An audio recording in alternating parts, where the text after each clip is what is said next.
Уважаемые коллеги, Dear здравствуйте. colleagues, hello. Today is the 15th of September. We are beginning our online conference as part of the International Online Business, the children's goods industry. My name is Andrei Zhukovsky. I'm the head of the digital platform for setting up international meetings B2B.com and the vice president of Russian Union of Exhibitions and Fairs. Please allow me to make a few housekeeping remarks. Our conference will last for just slightly over 2 hours. We'll have several very interesting and engaging speakers. That's very good. Sometimes we have more than that. And I would like to urge our speakers to stick to the time limit. Then we will have an opportunity to have a Q&A session, and that'll make it more exciting for the listeners. And you can watch us on YouTube in Russian and in English. This is something that is being translated simultaneously. And dear participants, I'm monitoring this YouTube channel, so you can ask your questions there, and I will ask them of the speakers. Unfortunately, I'm not allowed to use the English channel and not allowed to speak English. To avoid problems with switching the channels, I will be speaking Russian, and of course, the speakers will be able to speak the language of their choosing. The speakers will be able to ask questions to other speakers, and I will be able to see our chat box. And that's all of the housekeeping comments that I wanted to make. Let's go back to the topic of this conference, children's goods. This is one of the most interesting and responsible types of businesses. We were all children at one point. We have had or will have children, and we want them to grow and develop and evolve. And for that, we need to have good parents, good teachers, and the right types of goods. Our business mission brings together 22 exporters that produce a broad range of children's goods, including food items, toys, development games, and stationery, childcare products, athletic goods, and furniture. The organizers of our business mission includes the Russian Export Center, which has done a lot to make sure that Russian goods can be recognized and well sold abroad. Please allow me to give the floor for opening remarks to Mr. Pavel Shabalov, Director of Business Mission Management at Russian Export Center. Mr. Shabalov, you have the floor. Good morning, Mr. Zhukovsky. Thank you, dear colleagues. I'm happy to welcome you to this online meeting. This is the 14th business mission that we have been conducting this year. Unfortunately, because of the pandemic, almost all of them were conducted in the online format. But even that said, online business missions produce good results. This is the second event of this kind. The pilot event that we had last year has already produced good results. And as a result of that business mission, we have signed more than 18 or about 18 export contracts worth about 10 million rubles. We can say that may not be the highest number, but that is still a good result.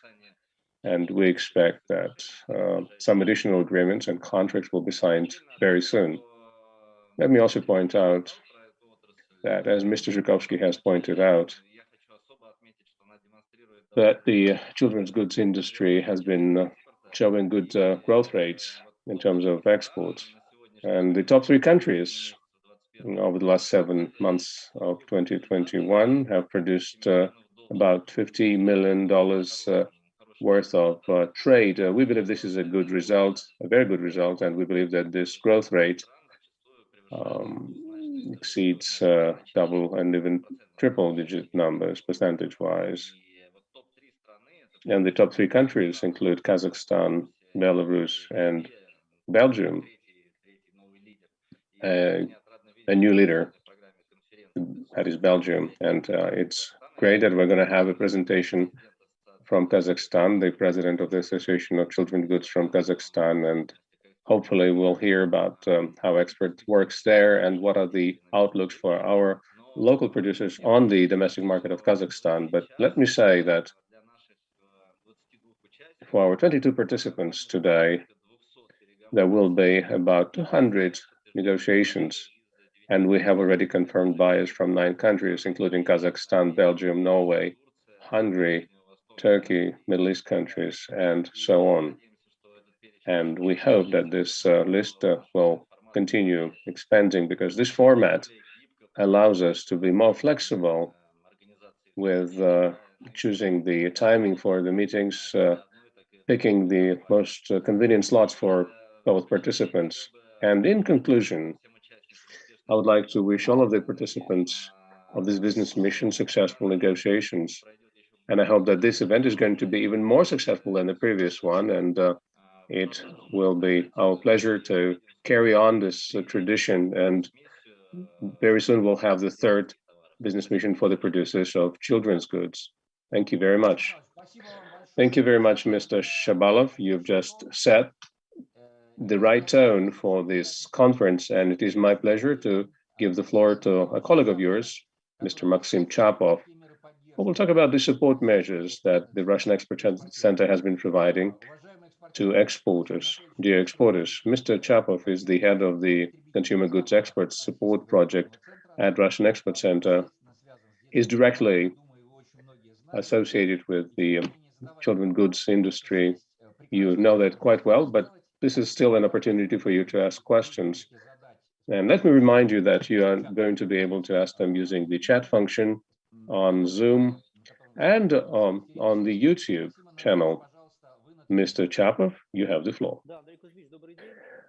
Thank you very much, Mr. Zhukovsky. Hello, dear colleagues. Good morning. There are a lot of participants in this conference. This is the opening conference of this large business mission of the children goods industry. This is the 2nd event, as Pavel has said. This speaks volumes of the fact that this is something that is very much in demand, and we will be prepared to carry on. I see new participants, I see the agenda, and it indicates that we are working with the companies that have traditionally been involved in our various initiatives of the REC. I would like to wish all of you, all of the participants and actors of the industry, the best of success. I would like to thank you for finding the time to register and joining in, and I hope that this is going to be a very useful event for you, something that will produce good results, and this will build a good foundation for the future. I will allow myself to make a comment on Pavel's analytics review. He was talking about exports of toys primarily. This is all true, right, Pavel, if I'm understanding you correctly? Yes, that is right. You were talking about primarily children's toys. And of course, our exporters need to understand that our exports of all children's goods are much larger in volume, and every exporter has an opportunity to analyze the market of children goods in various categories, whatever commercial goods code we are referring to. And speaking about the support measures that the REC is providing, we do support those who produce goods like that, and we include in our set of measures ready-made analytical reports on specific groups of products, on regions, on countries, and anyone who wishes so can tap on this information, this database, and see changes over the last 5 years and see how much we have been exporting to various countries, what specific goods have been exported there, and what are the products that are in demand. I would also like to point out that in addition to the analytical support, we have been approached by exporters with requests to help them find partners, including those that provide non-financial services. We also provide assistance in the area of tariff-based, non-tariff barriers. We're also eager to provide consultations on certification of your products abroad, on patents and trademarks. Companies also approach us with questions regarding our trade missions abroad. We have about 10 of those, essentially in all countries of the CIS: Azerbaijan, Kazakhstan, Uzbekistan, Tajikistan, Belarus. And then to add to this, I would like to mention Vietnam, Turkey, Germany, and others. And that means that exporters are paying keen attention to these countries, and we have offices in those countries, and we interact with them quite actively. On top of that, let me point out that we are witnessing significant growth of our e-trade. And in 2021, companies are paying more attention to exports using various marketplaces. And the REC has been advising companies on these issues as part of its regional programs, of which there are many. And there will be a big presentation on this later on that will be made by one of our colleagues. A number of our subsidies programs are in place. And I would like to note that the industry is moving forward in its stride, taking into account the demand that exists based on the information that we get from trade associations. And we hear from Russian companies that there's a need to adapt our tools and support measures to the existing demand that Russian companies have to deal with. We all realize that the industry is represented by the small and medium enterprises, SMEs, and that we try to adapt our products to the existing demand on an annual basis. Speaking about our financial support measures, we have Rosex Bank for that. And we have developed together with them special products, dedicated products for SMEs that offer special guarantees and ready-made products. And the companies that have not yet approached us with a request for these products, you can do this at any time. On top of that, we have seen Order 3092 of the Ministry of Industry and Trade that included a list of high-tech products. And as a result of this update, great groups of products were included in this document. And many companies and industries acquired the ability to get loans at beneficial rates. So we see that there's a growing demand for support with export contracts. That's a good sign. Speaking about our insurance support that we provide, you know that we have an insurance company, XR, as part of our group, and we can see that the last year, when we had lockdowns, and this year, still amid the pandemic, companies have been paying increasing attention to managing their risks, trying to maintain revenues at a stable level. And therefore, companies are paying more attention to issues of insurance. We heard these requests from the business community, especially in the SME sector, and we've developed this out-of-the-box product that would insure their accounts receivables, and you don't have to go through a lot of red tape. It's very convenient. You can use electronic formats for interaction, and that allows us to see that we have seen some growth in the amount of products sold as a result, and that's one of the results of our support measures. Speaking about other developments in the industry, I'd like to say that the industry was one of the first ones to see its sales rebound. The industry has not lost its previous sales volumes, but it actually increased them, including exports. And that includes e-trade.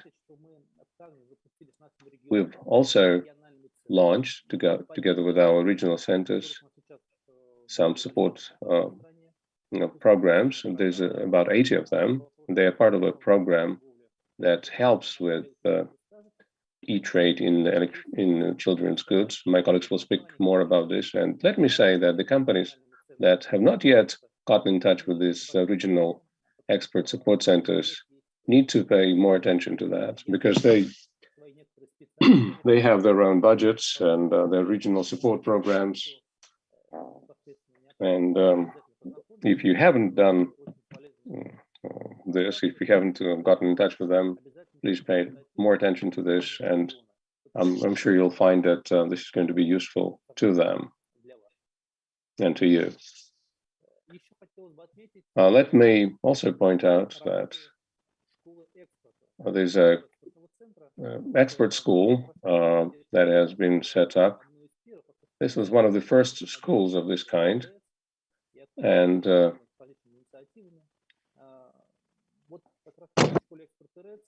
this School of Exports is something that we have been developing quite actively, including our online programs and our offline expert webinars. We have seen a lot of potential in this for growth in terms of providing good education, specialized education in this format. And so it is our great pleasure to invite you to these expert schools. They are free of charge. They are available online, and you need to connect to them. Plus, we've developed some guidelines on exports,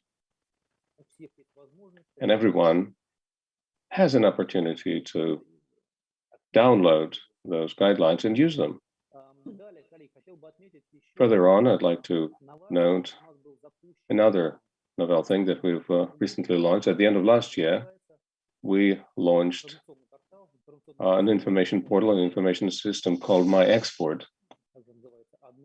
It's also known as the single window system. This is one of the main foci of our expert support. This is something that is directed at increasing exports of non-commodity goods.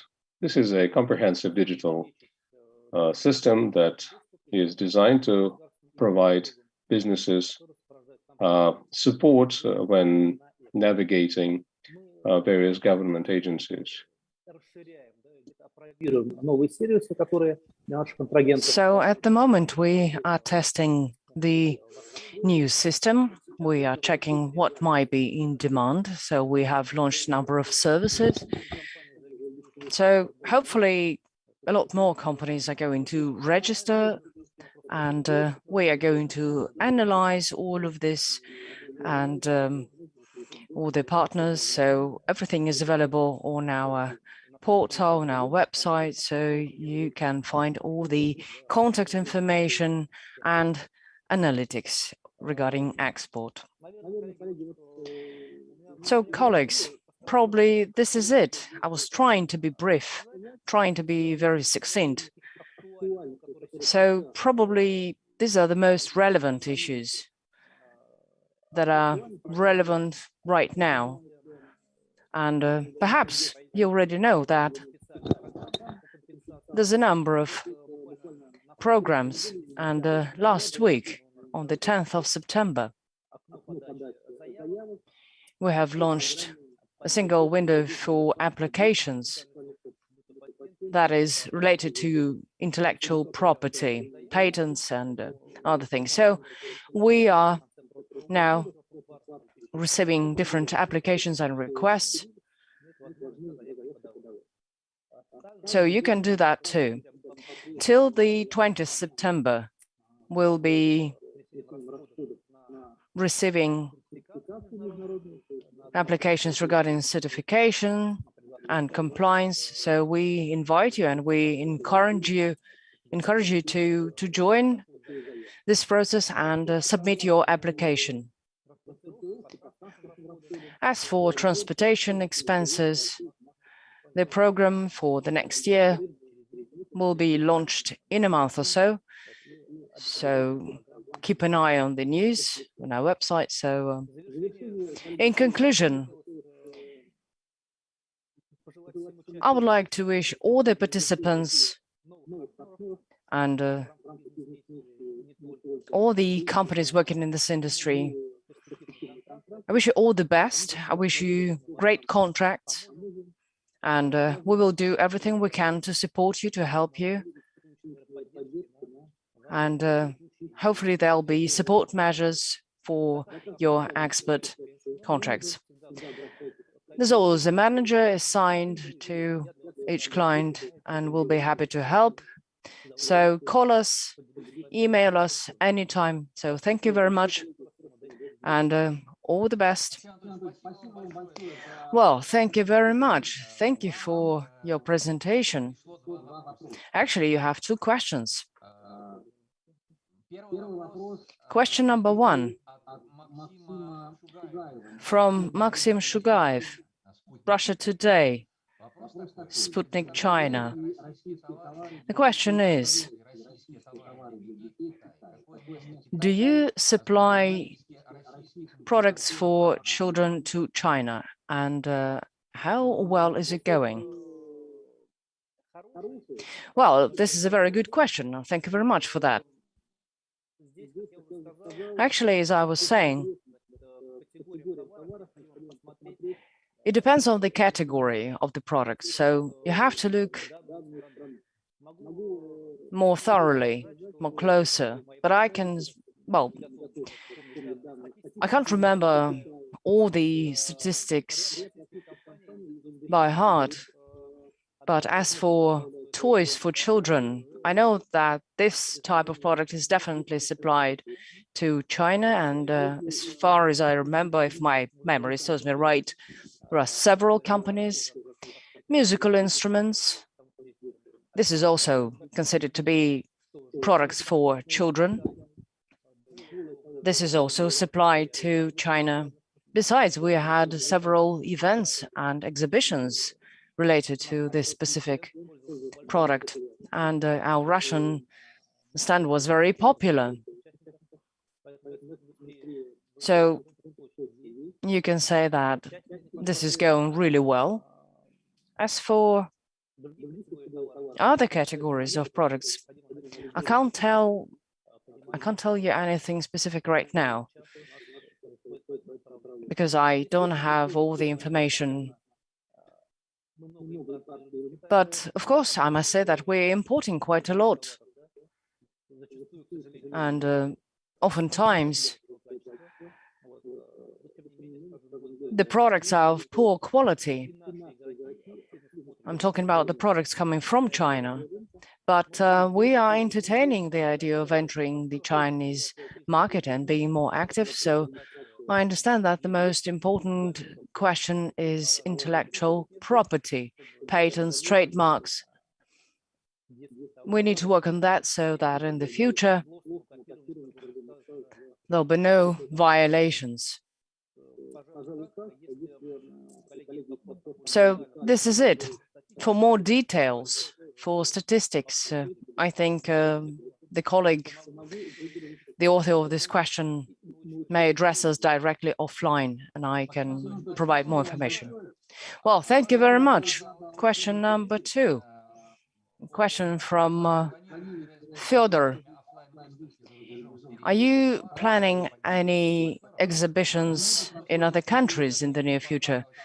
But as I see right now, Pavel Shabalov has already responded to that, and he said, Pavel, thank you, by the way. Pavel said that, yes, we have exhibitions scheduled, but not for the near future, but for 2023. So the answer is there, and I really hope that Fyodor would be happy with this answer.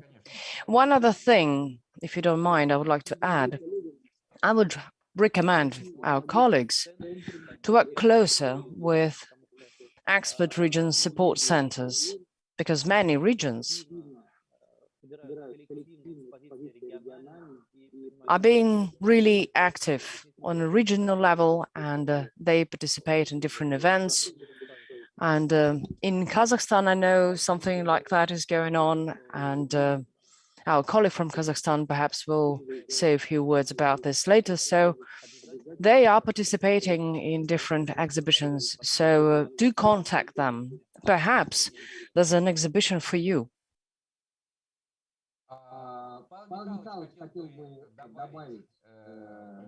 Okay, Pavel wants to add a few words. Please go ahead. Thank you, Andrei. Thank you, Maxim.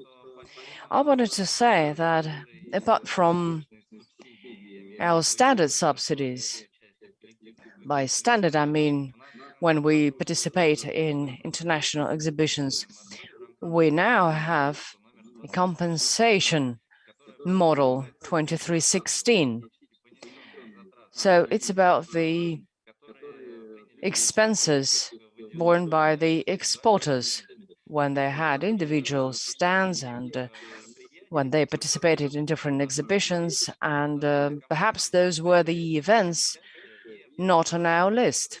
So the company may take part in it and then come to us, and we will get the expenses back. So this is Decree 2316, that's from last year. So have a look, because this is really a good chance to take part and get your expenses back whenever the event is not on our list. So you can participate in different exhibitions and have a stand of your own. So this is a good chance.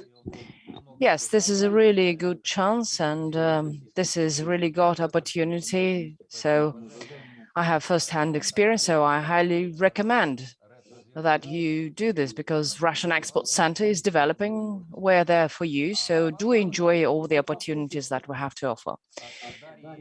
Okay, there's a question from Daria Gandenreich. You said you'll be receiving applications regarding exhibitions till what's the deadline? Actually, there are several stages, because Russian Export Center announces the start of application submission. At the moment, there's nothing, but as soon as it's there, as soon as it starts, then we'll let you know. We'll let you know through associations and through all other means. So we'll let you know when this process will be launched. Okay. Thank you for that. And there's another question for you, more detailed one. So please have a look. Maxim.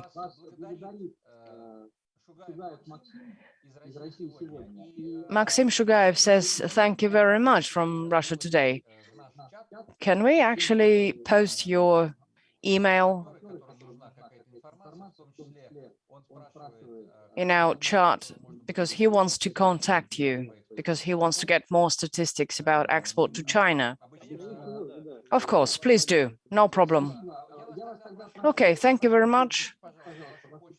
Then please write your email in chat and we'll make it public. We'll make this information available.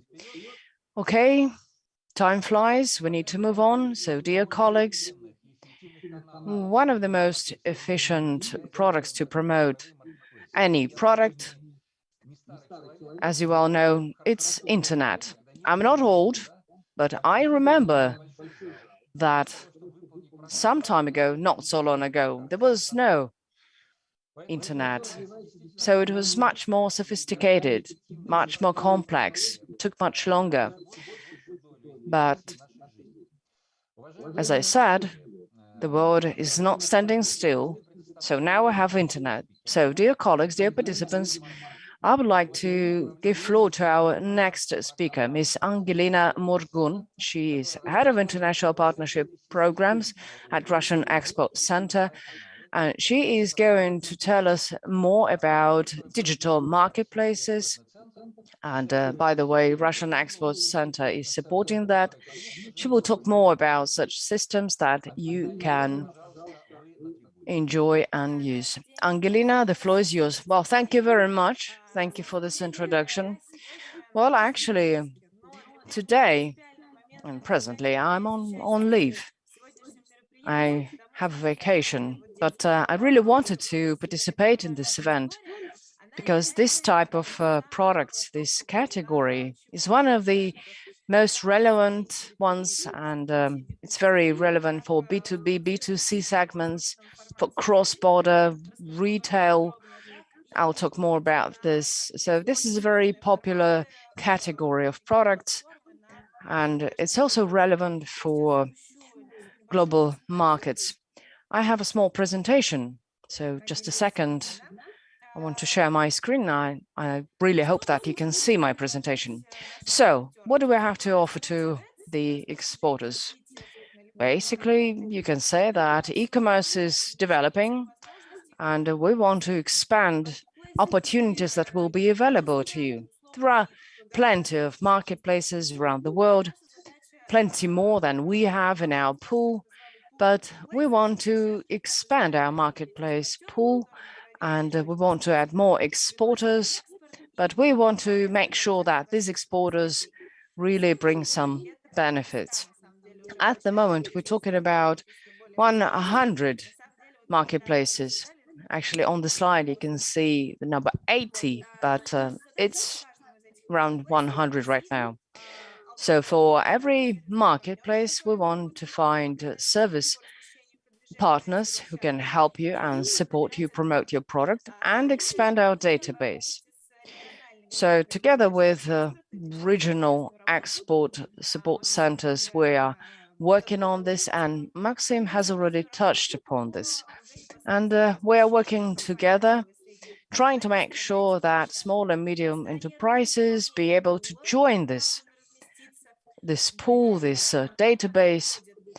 So after stage 1, we have a free of charge service that we provide. We provide some recommendations after you answer some questions, and we tell you what's next. So with the results of this stage 2, you can apply for government support, 1 million rubles per year. That's the limit. So as for the algorithm, we are working together with our partners, and the offer must be very simple and most efficient from the financial standpoint. And seems to us this is more than enough to join this platform and make further steps. So this is promotion, and as we know, marketplaces is about attracting more traffic, attracting more people, more companies to your page on this or that marketplace. Besides, apart from what we already have, we are conducting and organizing other events. It was summer break, a short one, but we'll be back in October with a new format, and I think it's going to be of interest for those who are really interested. So do join us and do subscribe us in Telegram, because there'll be announcements, and make sure you don't miss the news. I also wanted to mention our special Russian Export Center project, internet shops on global marketplaces. It's the so-called national shop. This is something that we've organized in Russian Export Center. It's about Russian products and goods in other countries. We mostly focus on the most complex platforms where it's not that easy to get into. Tmall.com, JD.com, and so on. European marketplaces, local Amazon branches, they're different from the headquarters. So where you need a local legal entity and the badge should already be there on the territory of the country where you intend to sell. There's a whole range of terms and conditions, requirements. You have to have all the competencies, you have to know the market, and you have to know how to work on this or that platform. So that is why the Russian Export Center decided to create something like that. The shops for Russian companies. And first of all, we're talking about small and medium enterprises so that they would have more opportunities. There are plenty more services to help them support, promote, and work with the account. And we have a partner to help you with that. And that's a mechanism that we use to select this partner. But rest assured, this is a really experienced companies, and they can help you with everything, e-services and logistics and everything. So together with such company, we implement different projects. The first shop was opened back in 2019, Tmall.com. That's Chinese, and back then it was food products. So this channel proved to be very efficient. It's quite unique. Why? Because you can test markets and you can enter new markets where Russian products are not well known, not that well known. So you don't have to start with marketing research. You don't have to start with promotion and other things. You have to do one thing: start selling and focus on sales. It means that you start accumulating and building your database of clients right away. And when, for example, it gets to negotiations with different companies, you have a stronger negotiation position because you can already show something, present something. And we have a number of companies, we have a number of success cases, and those online companies are already there.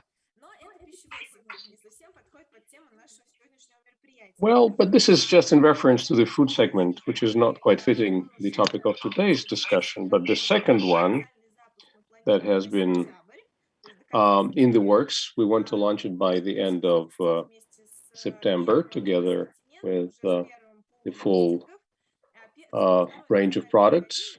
The second national store will open on the German platform of Amazon. Amazon is a huge platform. It is indeed a web giant and the leader of e-trade worldwide. There are two formats: the cross-border format, where you can sell your products from Russia, from your warehouse in Russia, across the world. And there are about 18 local branches or subsidiaries that operate as local platforms. In order to get registered there on the German Amazon, you need to have a legal presence in Germany. You need to get registered in Europe, and you will be working with the German market, with the European markets, and you need to have proper competencies for that. This project is going to be launched together with the Post of Russia. This store will be business operated by a German subsidiary of Post of Russia, Ruspost GmbH. They have a warehouse in Berlin that they're going to use for arranging logistical solutions. And as for children's goods, this is probably one of the key product lines on their list of products. They have a wide range of products, including consumer goods, accessories, clothing, gardening tools, and items, and of course products for children, goods, toys, development, games, furniture for children, etc. All of that is very relevant right now. And when you enter the store in Germany, and then if you haven't had yet any sales in Germany, if you want to embark on this journey, you will be pleased to know that you will be helped by the operator with the entry onto that platform. You would also be given an assessment of the outlook for your product, and if necessary, it will provide you with recommendations on what needs to be done to make your products relevant for the market. So once you enter the market, you will have been prepared quite well to operate quite successfully on the German market.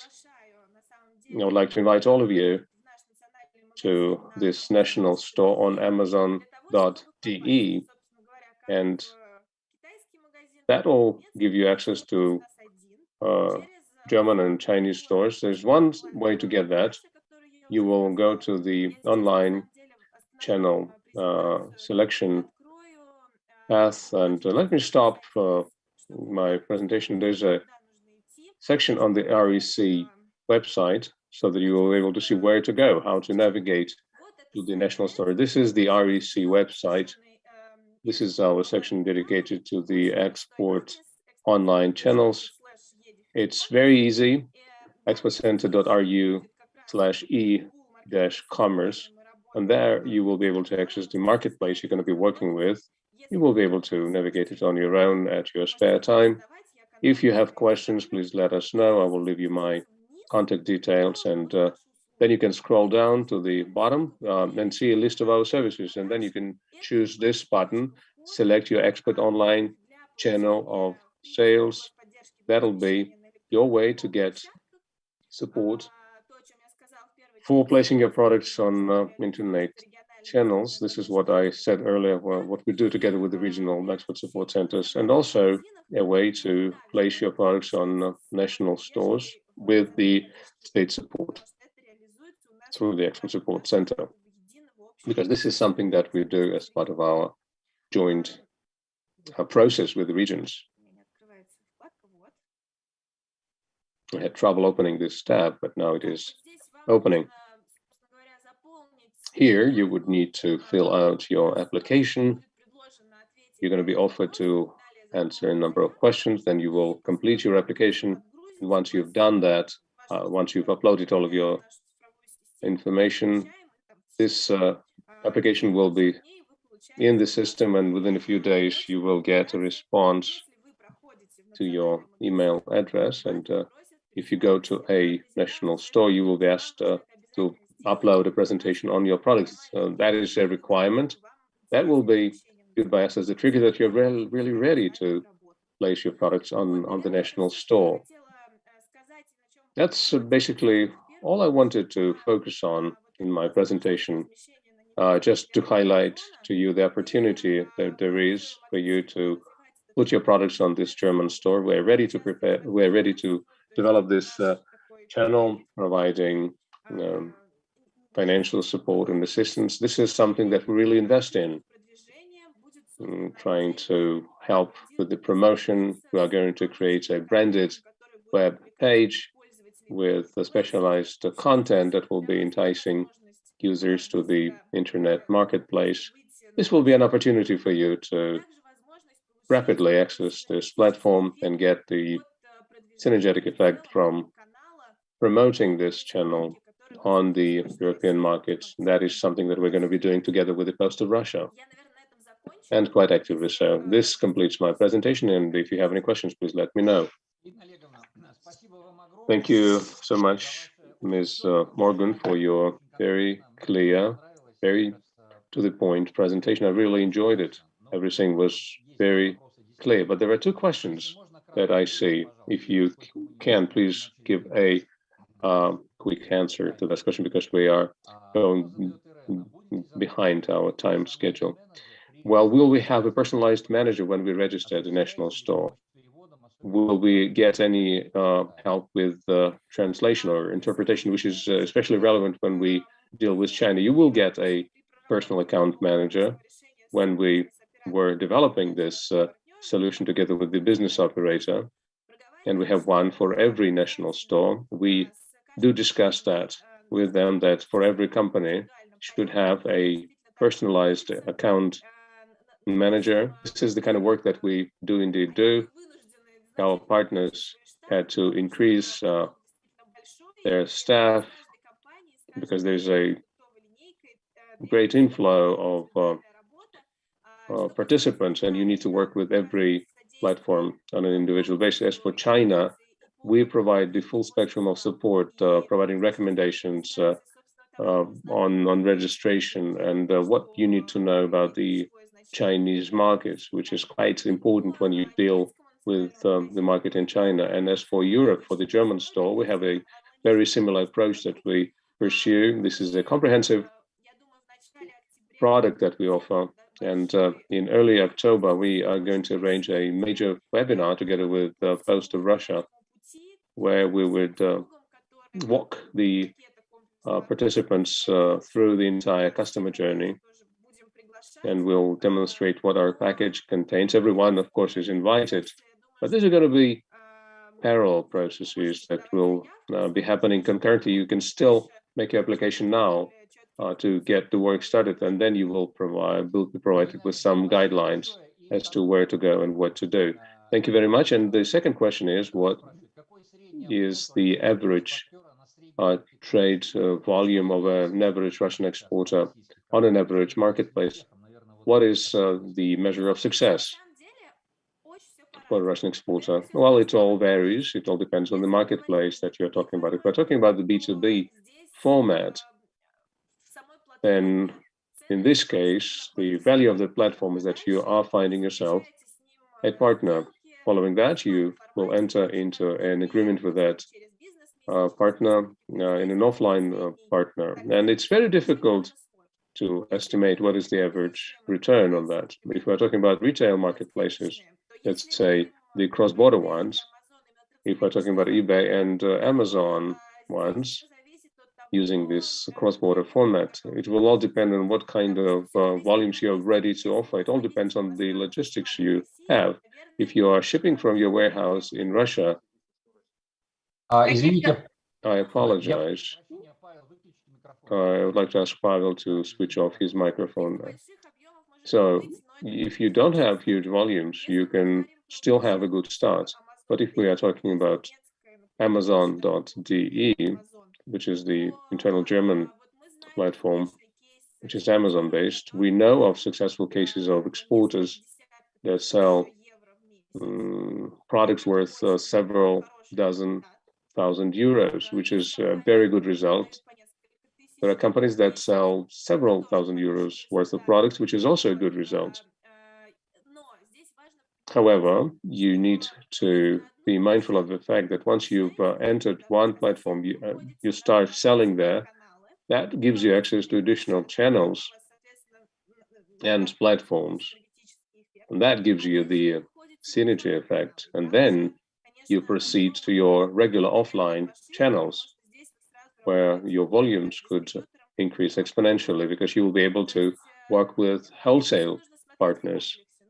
It all is dependent on what you do, but a good result is when you sell 30,000 euros worth of products. That's a very good result, and you can achieve that. We've had examples of that. Ms. Morgan, thank you very much for your intervention. Hopefully, you've made your vacation time more exciting and more fruitful. And thanks again. We are moving on in the meantime, and we are now going to Germany. Germany is probably one of the most developed markets, and Ms. Morgan has just alluded to that. And German producers are known for the high quality of their products, and to enter a German market is not an easy task. But nevertheless, we are going to hear from Pavel Rubtsov, Deputy Trade Representative of the Russian Trade Mission in the Federal Republic of Germany, speaking about the prospects for Russian exports of children's products to the Federal Republic of Germany. Mr. Rubtsov, you have the floor. Good afternoon, dear colleagues. Let me welcome you to this conference on behalf of the trade mission of our partner REC. I would like to say hello to you. We have a good agreement with REC, between the Ministry for Industry and Trade and REC, and we work very closely with them. I would like to confirm what you've just said, Andrei. Indeed, the market in Germany is very well saturated, and I would even say oversaturated when we talk about goods, toys, food items, and gaming places. And of course, it's not just the German-made products that are sold here. Other European producers are present here, and that also includes products from China. The Association of German Producers of Toys, just in terms of toys, the market in 2018 counted about 3.2 billion euros volume-wise. In 2019, it was 3.4 billion euros. Of course, the COVID-19 pandemic has had an impact on this, including on the volume of production and on trade. I cannot really tell you what the number is right now for these types of products, but the market saw declining sales in 2020, but this year has been a year of rebounding sales. There's been general growth that includes some growth of prices on energy, and of course the German industry remains interested in the Russian contacts, and German companies want more trade with Russia. It has to be bilateral trade. We'll see what happens after the elections, which are going to be on the 26th of September, parliamentary elections. They will likely elect new parties to the parliament, but more likely than not, business community in Germany is going to be interested in trading with Russia. This is what we hear at all times and constantly at various platforms. Speaking more specifically about exports of children's products, I'd like to say that the main impediment to such exports is the non-tariff kinds of barriers, including certification, something that our preceding speakers alluded to. And let me dwell on that for a little bit. I was really glad to hear from Mr. Chapov that we sell toys to Belgium and to Hungary, some toys. That means that these companies that export those products have been able to overcome the certification obstacles. There is a 2019 directive of the European Union, number 48, and if you want to enter the European market, you need to look it up. It is available on the web. That will give you the full picture of what is required when it comes to toys, food products, and other goods in terms of their content and safety concerns that they may cause in terms of their impact on a child's health. But it's not just this that is important. There are other types of certificates that you need to be aware of. There are certificates known as the Blue Angel, Blaue Engel in German. There's also a website, blaueangel-engel.de. It's similar to the quality certificates with an emphasis, a focus on the environmental friendliness of the product. The topic of the environment is very popular in Germany. It is spoken about everywhere. It is something that is made to be dovetailed with the green policies and energy policies. And that covers all types of products. They take into account the kind of damage that will be caused by a particular toy or other product when you dispose of it, including packaging. And they also count how much energy is consumed when producing this product. But when you have that certificates, that will open doors to your products in many countries, because those countries will see that your product is environmentally friendly. Plus, this the topic of marking or labeling. All of your products have to be labeled in German.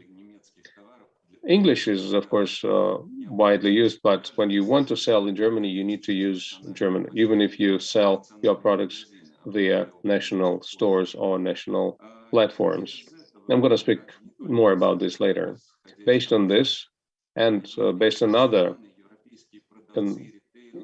aspects, including the fact that European retailers do not want to deal with third countries directly. They choose to act through agents that operate within the same jurisdiction with them. That is something that was precipitated by some earlier cases when you had to go to court with your counterparts. Since Russia is in a different jurisdiction from Germany, that complicates litigation if disputes arise as a result of your contract. And that's why German companies want to work with German counterparts. So you can bypass this by finding a partner or by setting up a venture. Or your holding company can set up a company in Germany and use that as a channel for selling your goods. There's also a need to have consignment warehouses in Germany, because nobody is going to buy a rail car full of toys as a one-off sale. They would rather prefer to buy a certain number of toys every week, and that need necessitates the need to have consignment warehouses. They are quite expensive in Germany, and there are a number of partners that will be prepared to provide you this opportunity. Or you could find a cheaper route via Slovakia or Yugoslavia, where warehousing is cheaper.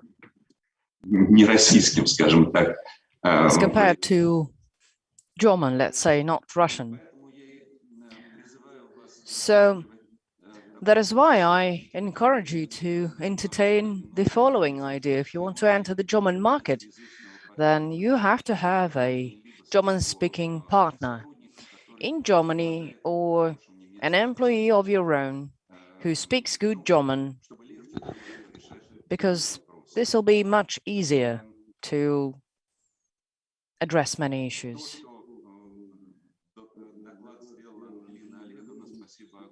Well, I would like to thank Angelina for her presentation. E-commerce and marketplaces, this is very relevant and very interesting topic for us as well. So we are working with the REC and Russian Post. I wanted to talk more about other platforms apart from Amazon.de. There's Germanseller.de.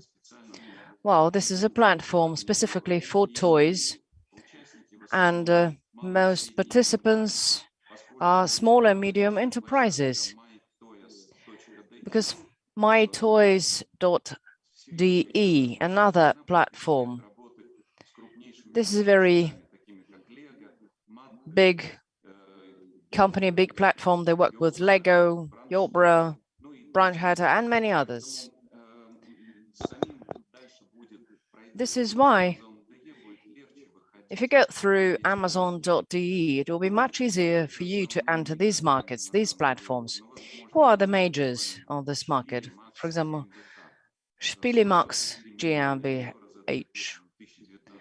Well, in 2019, the turnover was quite impressive.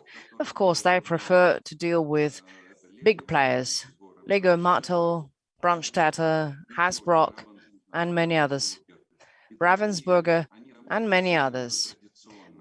They've been traditionally working with these companies ever since 1982. The company is based in Berlin, and there are plenty companies like that on the market, so you can contact them.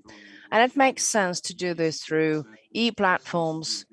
However, there are Russian national shops, national products, and perhaps you've heard Monolith, Dovgan, Lice, Leon.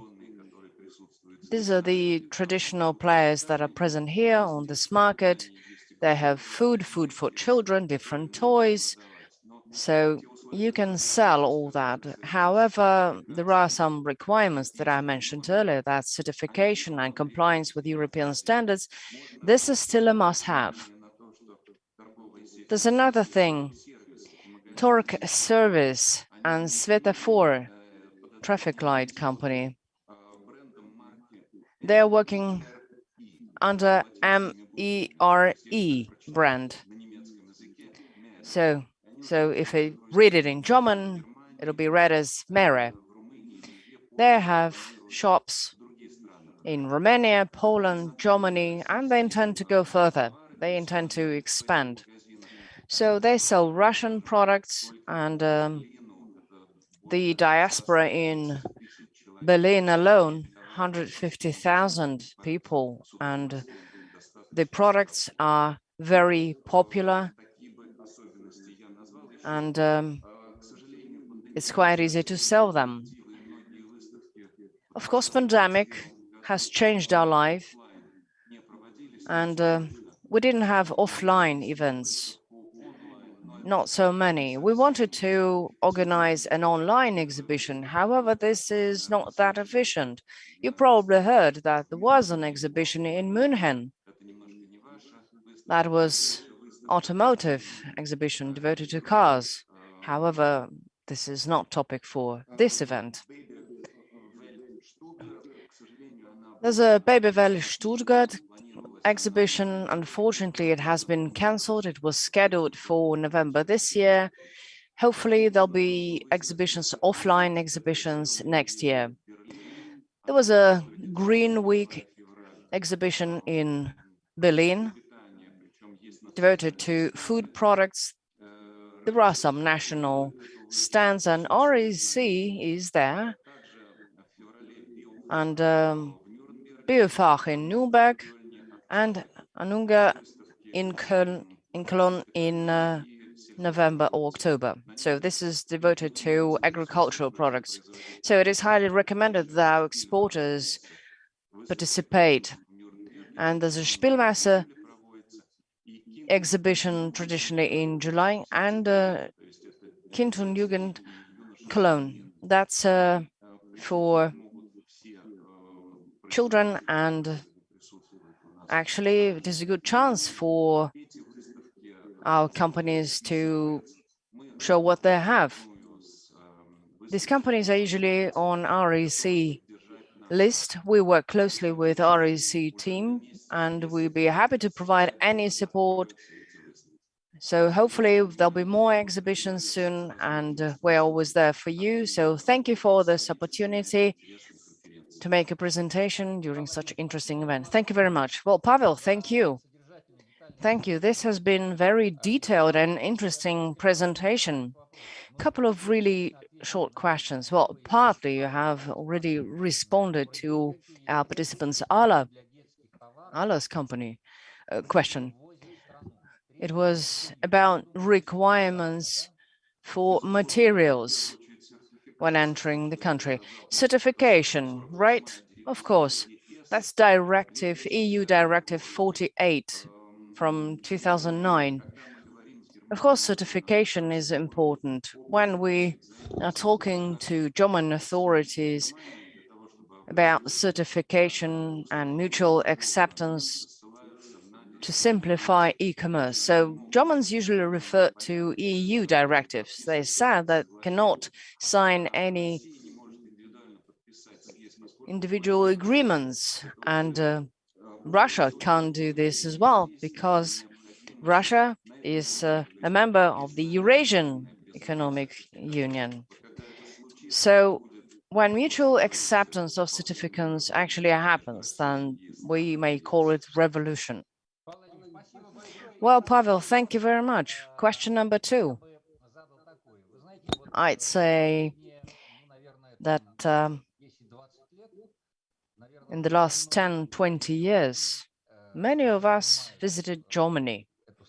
And I think to a certain extent, we now understand this country, and exporters are doing the best they can. So what do you think is the biggest mistake that Russian exporters are making when they want to sell their products in Germany? What's the biggest mistake? Well, from your professional point of view. Well, actually, there are plenty, many mistakes actually, but I would point out the biggest one. Our producers and manufacturers, they think that their product is quite compatible in terms of the price, meaning the price is quite low, but actually the price on the German market is not the most important thing, because there's transportation, there's logistics, there's certification, you name it, looking for partners, translation into German, labeling, so on and so forth. This is the most probably sophisticated part. Some say 30 cents, not much. But in the end, it's 1.5 euros, which is not in line with what Germans are used to. Germans are quite conservative. Or, for example, Chinese products and goods. They're much cheaper than our products and goods when they enter this market. So sometimes they think that such price on such market will be key to success, but they are wrong. And I would say that you have to be cautious. It's not a quick win. You have to work hard and be thorough in your research. Well, there is a success story. I think, if I'm not mistaken, 2 years ago in Spielwarenmesse, there was a toy exhibition in Nuremberg. There was a Russian company, a participant of this exhibition. So they presented something technical. It was a toy receiver or something.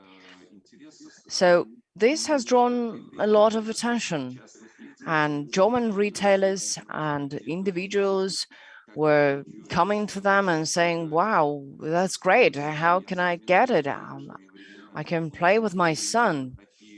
And some said that they remembered something like that, similar toys back from the, well, in our context, Soviet times. So such things are really interesting. So I highly recommend you follow this path. Well, thank you very much. Thank you, Paul. This is quite interesting. And indeed, German customer is tricky, but I'm sure you can find a way around this. From your permission, with your permission, I would like to post your contact details so that those who are willing to get more information or comments from you could do that. Sure, please do that. We encourage you to contact us. We'll be happy to help in every way we can. We won't be able to perform miracles, but we'll do everything we can to support you during exhibitions. So we'd be happy to meet and help in every way we can. So you're welcome. Well, thank you, Pavel. Thank you, and hopefully there'll be more Russian products and goods on German market after this conference. Thank you, and our next speaker is from India. India is a developing country. It's a big market. It has huge potential. It's very promising. today, tomorrow, and for many years to come. So I'm happy to give floor to our colleague, Evgeny Ostapkevich. He is head of operations department of the trade representation of the Russian Federation in the Republic of India. He'll talk more about prospects for Russian exports of toys and baby food to the Republic of India. Evgeny? Well, thank you, Andrei. Dear participants, I would like to express my gratitude for this opportunity to tell you about Russian export and Russian products and goods on the Indian market. So in my presentation, I want to focus on food products for children and toys.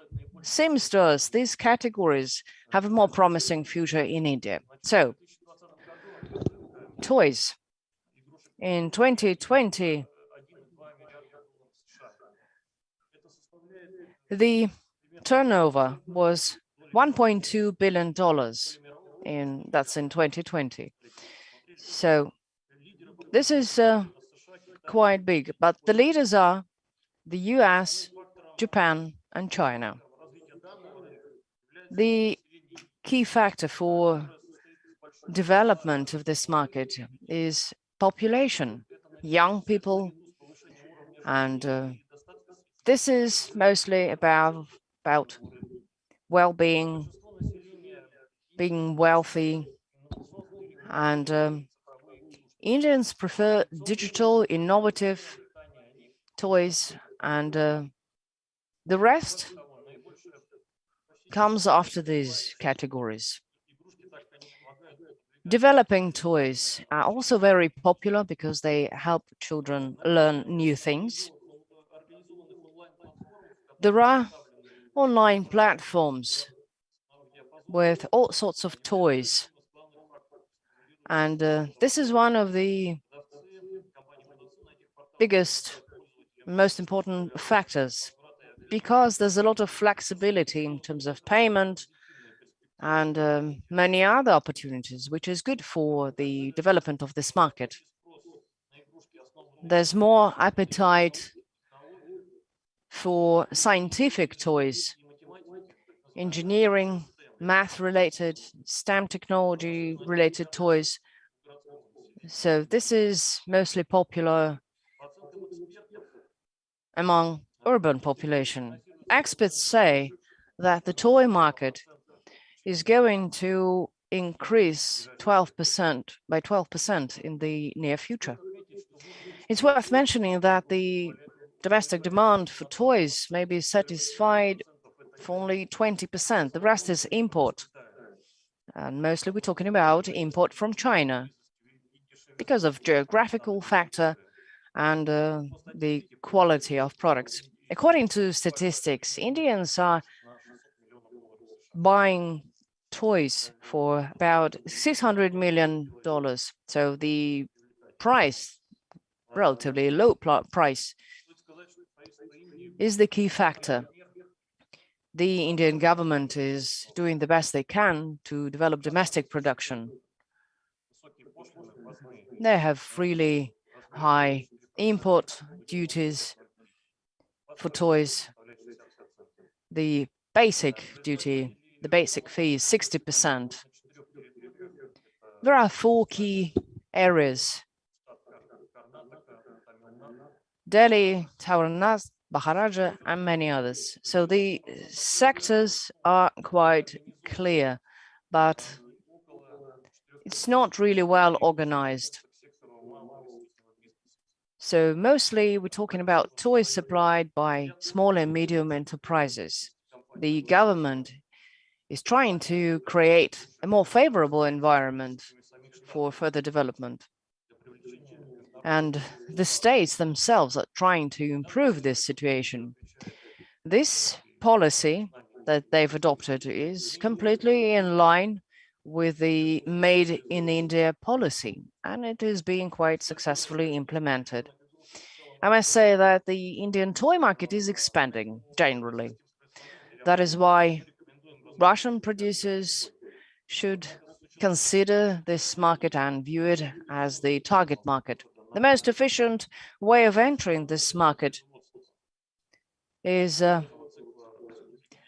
localization in India in order to avoid very expensive logistics and import duties. We'd be happy to provide more details to the companies and tell you what are the agencies that can help you with that.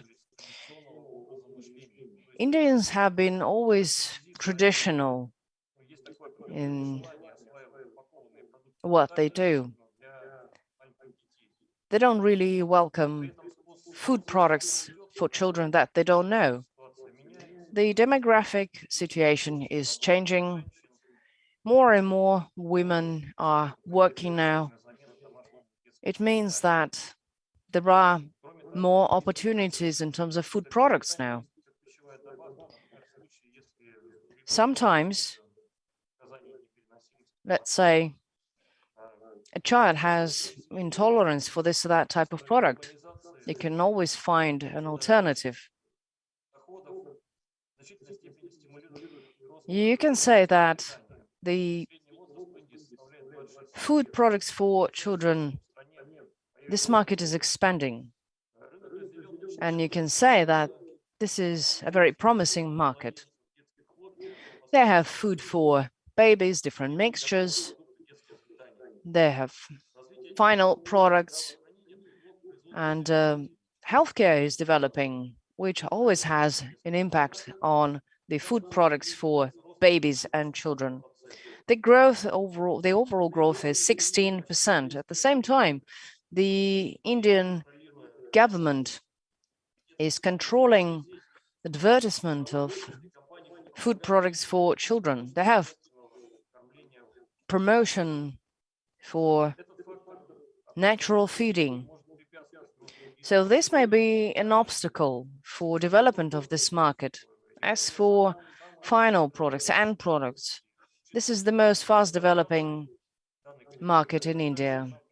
It is expected that in the near future, the average growth would be 22%. The segment consists of different types of food products. Liquid products includes vegetable mixtures.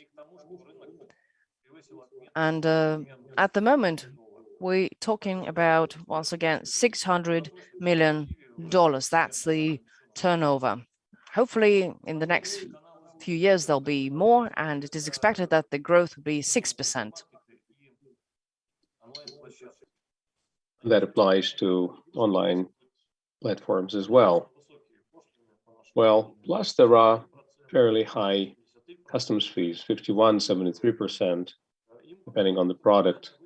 And that is for food products. And this is something that is controlled by the Indian Department for Safety of Food Products and Consumer Products. In order to import a product like this, you need to make sure that your Indian partner or company registered in India would get a license from this organization, from this agency. Well, that basically completes my presentation. As the trade mission, we are prepared to provide our exporters all the necessary assistance they may need. And I'm ready to take your questions on this point. Thank you so much, Mr. Ostapkevich.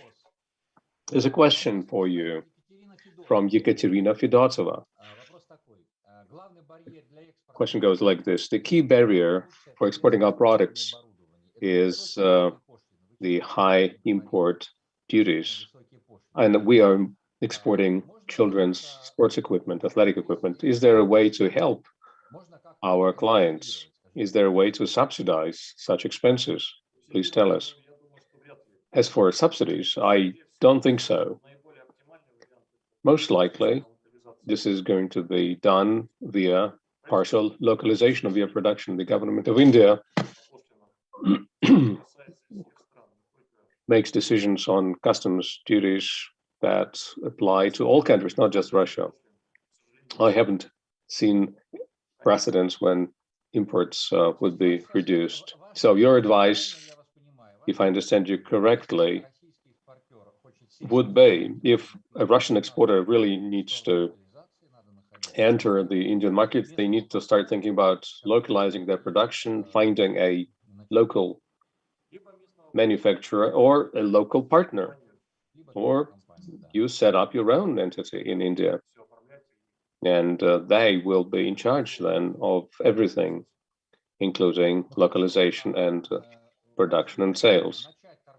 But to start selling, what will it take if you don't have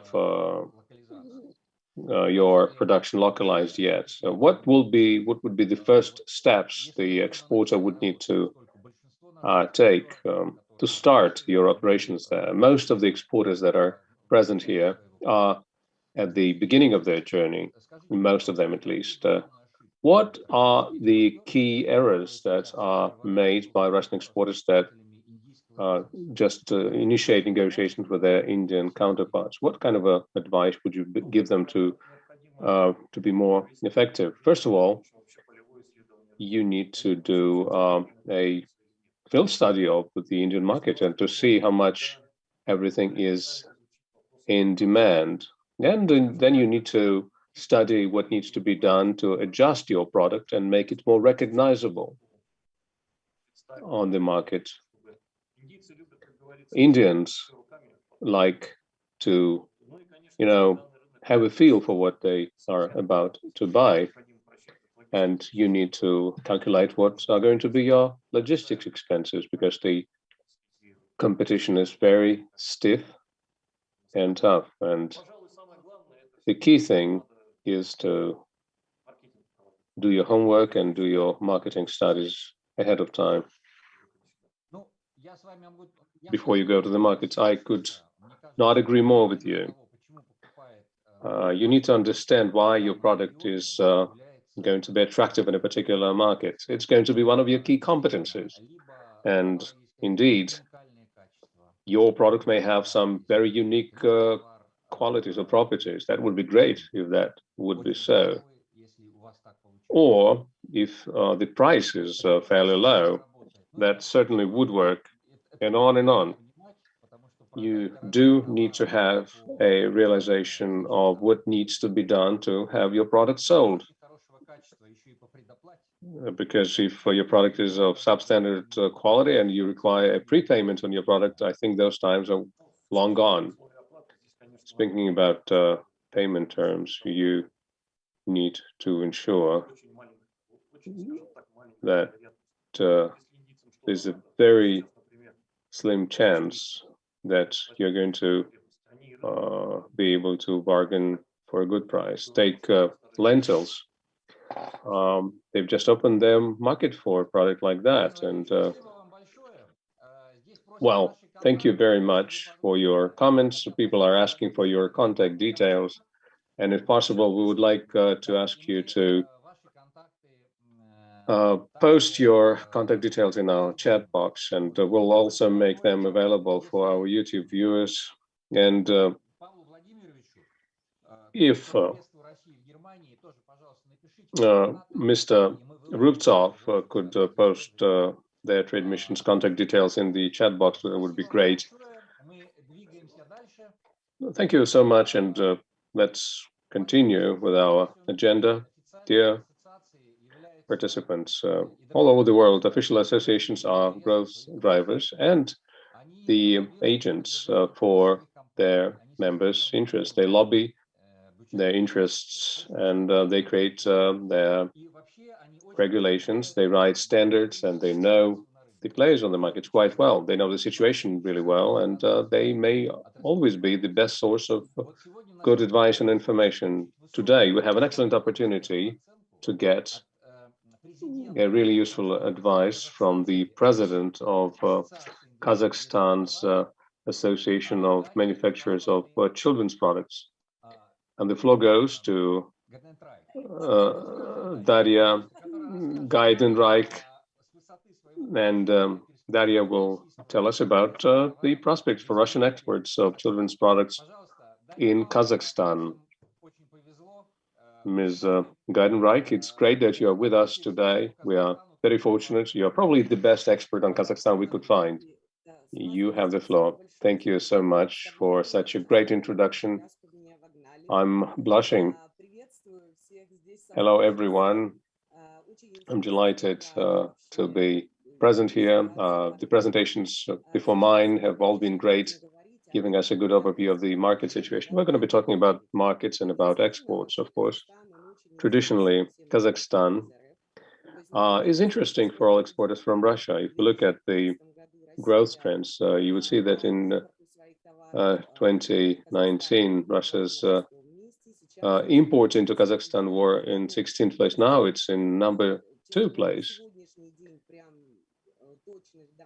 I don't have exact data for the current moment, but I don't think the situation has changed drastically. And therefore, what I'm about to say is going to be based on the information about Kazakhstan that will explain why Kazakhstan is so interesting for Russian producers and exporters. Let me share a few facts about Kazakhstan with you. Kazakhstan's size is number 9 in the world. Its natural resources put it on the 6th place worldwide. Of all the periodic table elements, we have 79. 70 of them have been studied and 60 are being mined. All of this says that Kazakhstan is a very promising and interesting market. Speaking about the business climate in Kazakhstan, Kazakhstan is in the 47th place out of the 180 countries. It's well positioned geographically. It has very good investment climate and customs regime.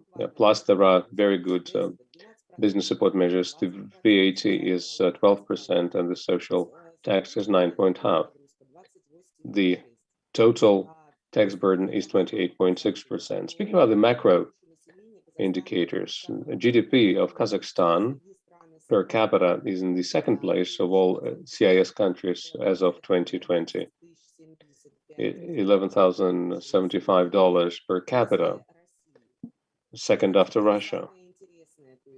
But now let's talk about the most interesting thing. If we break the GDP down into its constituent parts, you will see that the number 1 contributor to this is the services industry. It's 4 times the size of such sectors as manufacturing, construction, agriculture. I think this says that the services industry, that includes trade, is very well developed in Kazakhstan. And back in 2020, during the lockdowns, people used to say, how can it be? We have 70% of our population engaged in trade one way or another. The other macro indicator is the population size. Kazakhstan's population has been growing year on year, about 1% a year. And that is, of course, because of the high birth rate over the last 10 years. In addition, we have the highest share of people under 14, about 29% of the overall population. Back in 2018, our population was 18,200,000. Then it was 18,400,000. And as of 2021, as of July 1st of 2021, we've had a population of 19 million. The total birth rate in Kazakhstan is quite high. It is an indication of how many children an average woman would give birth to over her lifespan, 3.1. In Russia, it's 1.7. And I think by 2035, Russia wants to reach the level of 2.7. That says that our birth rate is very high, and income levels are also growing in Kazakhstan, and they have been going steadily. After the devaluation of the local currency in 2013 through 2015, the dollar-denominated income of the Kazakhstanis have been affected greatly, but since 2016, after Kazakhstan has switched to the floating exchange rate, we've seen some increase in dollar-denominated incomes. The average salary was 212 tenge in 2021. As of July 1st, it was at 252. And of course, households' expenses are growing, denominated in the national currency. In 2019, we had a slight slump, but overall, there's a growing trend. Now, let's talk about consumer expenses. Most of the consumer expenses are concentrated in Almaty. It's not just the largest city of Kazakhstan, but it's also the biggest business hub. 85% of exports come to Kazakhstan. What else can I say about the market of Kazakhstan? As you may have realized from my presentation, the market of Kazakhstan is 98% import-based. And we also have our own production, but it's quite low. Historically speaking, even if we look back at 1987, prior to the breakup of the Soviet Union, manufacturing was quite high. It was 75%, but consumer goods were only accounting for 25%. But that number has been falling steadily. Right now, it's only 17%. If my memory serves me well, and over the last 2 years, we have had a program now put into use, the Economy of Simple Things, which is focusing on various subsidies and lending programs in the consumer goods sector. So hopefully this number will change for the better. And speaking about the export potential, includes such factors as the growing population. Children under 14 account for nearly 30% of our population. We have other potential for exports since we don't have a lot of our own local production.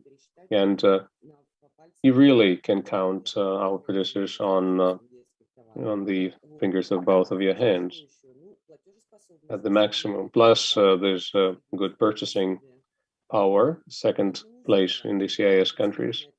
Plus, we have a harmonized legislation, which is harmonized with other Eurasian Economic Union countries. So there will be no barriers when you want to enter our markets. What makes our market different? It's a large country. The population is quite small, 19 million, and 5.6 million of them live in large cities, and the rest of people are living in smaller cities and villages and communities. So you need to factor in your logistics capabilities and the purchasing power. That's all I wanted to say about the market of Kazakhstan. And I'd like to take this opportunity and say that if you want to find the shortest market path to the market of Kazakhstan, that exhibitions can play a very important role in this. We've had many exhibitions, including a recent exhibition that was held online, and the reviews of that exhibition were quite raving, and the results obtained were excellent. Last year, we had an online exhibition that was also quite successful with good negotiation sessions. And we had 2,750 negotiations, and 20% of the contracts were signed in the process of those negotiations. And as I was listening to Pavel and Maxim from the REC, who mentioned there will be a third online business mission, would be happy to work as an operator for this noble thing. That completes my presentation. Thank you for your attention. I would be prepared to take your questions. Thank you very much, Ms. Gaidenreich. would like to respond to your final remark. The Russian Export Center has been conducting honest bidding processes, and therefore there's a lot of those who would desire to act as such an operator. So you're welcome to participate as a potential operator for this event. But as for the information that you've provided, that was quite useful. Thanks so much. And the question from Allah is, what kind of toys are more in demand in Kazakhstan, made of wood or plastic? Is there any demand for a particular type of product? Can you answer that?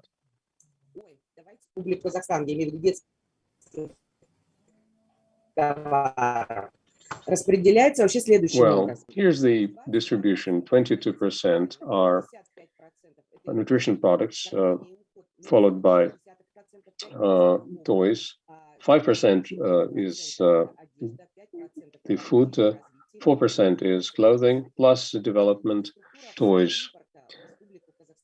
And that's the structure of the import of children's products into Kazakhstan. Speaking about toys, plastic versus wood, that's a tricky question to answer. We have not been following these trends, to be honest, but I think you can go to the Russian Export Center website and see, by looking at the international trade codes, what is being exported to Kazakhstan year on year, and that'll give you a good picture. Thank you, Ms. Geidenreich. If I may, can I ask you, who are the key competitors of Russian exporters? Is it China? Of course, it is China. It traditionally has been a key competitor because of its proximity geographically. And based on what you see as the president of your association, based on what you see happening on the market, when Russian exporters still win over the Chinese exporters, why do they win? What is the recipe for winning over China? To win is to provide a good quality product with the right price quality combination.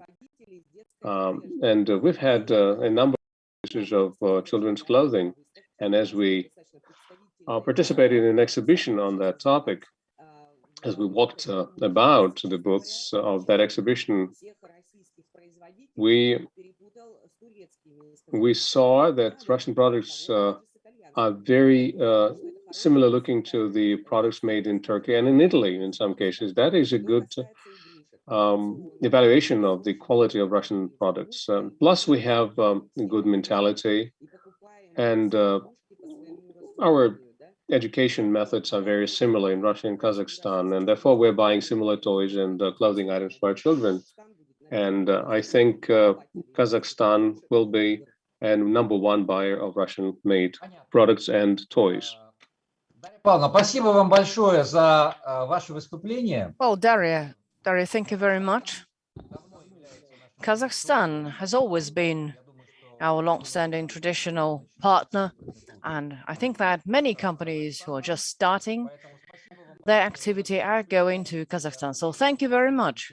I'm sure that after this conference, companies entertaining Kazakhstan as the point of export will increase. Well, thank you very much. So moving on.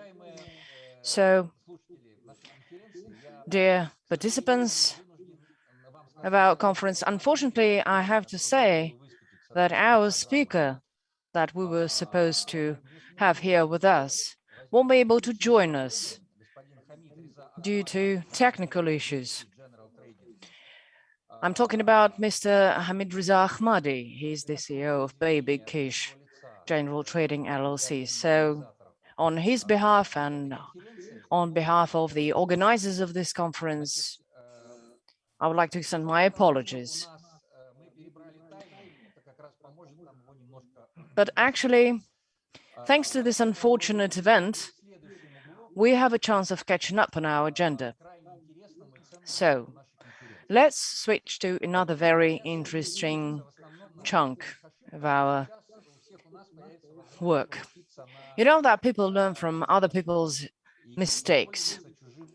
And perhaps here's our chance.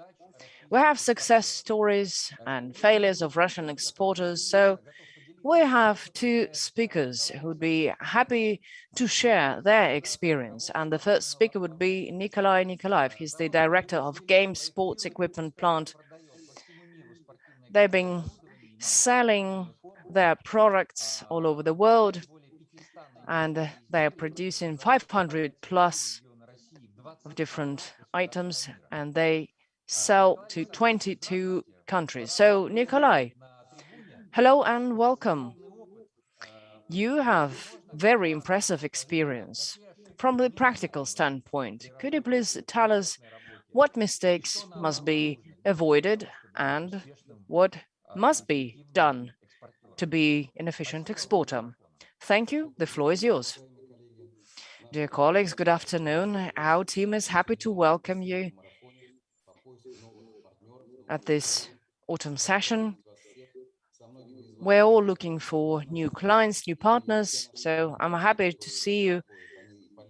And all our communications are very efficient, very productive, and very informative. And I really hope that this information is mutually relevant and important to all of us.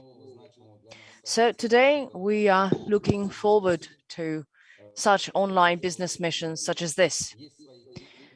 Of course, there are pros and cons in online negotiations. Well, first of all, the good thing is that you can very quickly get in touch with your partners, even if you are located in different parts of the world. Well, the bad thing is that you can't actually see the product for yourself, touch it to get a feeling what it's like. So we tried to adjust, and we even organized negotiations in the showroom so that we could actually show what we have to our partners. And last year, well, even though last year wasn't an easy one, it was quite a difficult year. And you know that because of COVID attack, it was extremely difficult year. But as compared to 2019, export has increased twofold, well, almost, and amounts to 22.5%, well, roughly. For 8 months of 2021, we have exceeded last year's volumes, and at the moment we're talking about 30.5%. So export is of strategic importance for us. And I wanted to actually share something with you. I wanted to tell you what the last year's two business missions actually gave us. Well, the first business mission was devoted to products for children. That was for a month of October. The rest, the second mission, was devoted to other products, and it was in December. We had numerous meetings with our clients, and the geography was quite impressive. Kazakhstan, for example, like the previous partner from Kazakhstan was talking just before me. So 20 meetings, and the result, we have 2 signed contracts. Is it a lot or not? We think that was enough. In fact, we have signed a contract with Israel, and the first batch has already been dispatched. I'm saying that 2 contracts is enough. It's a good result because we're entering a new country. We are looking for a partner, and this partner sees the product for the first time. So this partner is entertaining the idea of how to promote this product. And we are working very closely with our partner. It means that we are assisting all the way so that our partner would understand.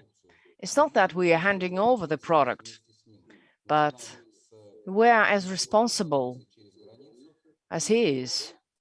It's about bringing the product to another country through the border and delivering it to the end consumer. So the partner sees all that. The partner actually feels that we are there next to him, shoulder to shoulder. That is why we have a very fruitful communication and cooperation. There were some bad examples, and I really would like our colleagues, I would like them to avoid these mistakes from Togo Republic, from Vietnam Republic, for example, who had some really interesting offers. Basically, thanks to the Russian Export Center and the trade representative in Vietnam, we managed to identify this fraudulent activity. And actually, the Association of Women of Africa, they helped us a great deal. We've come to understand that we shouldn't be that naive, because there are bad people everywhere. So we managed to avoid the epic failure, and we started working even harder than ever. So no gray areas, no gray schemes proposed by our partners. And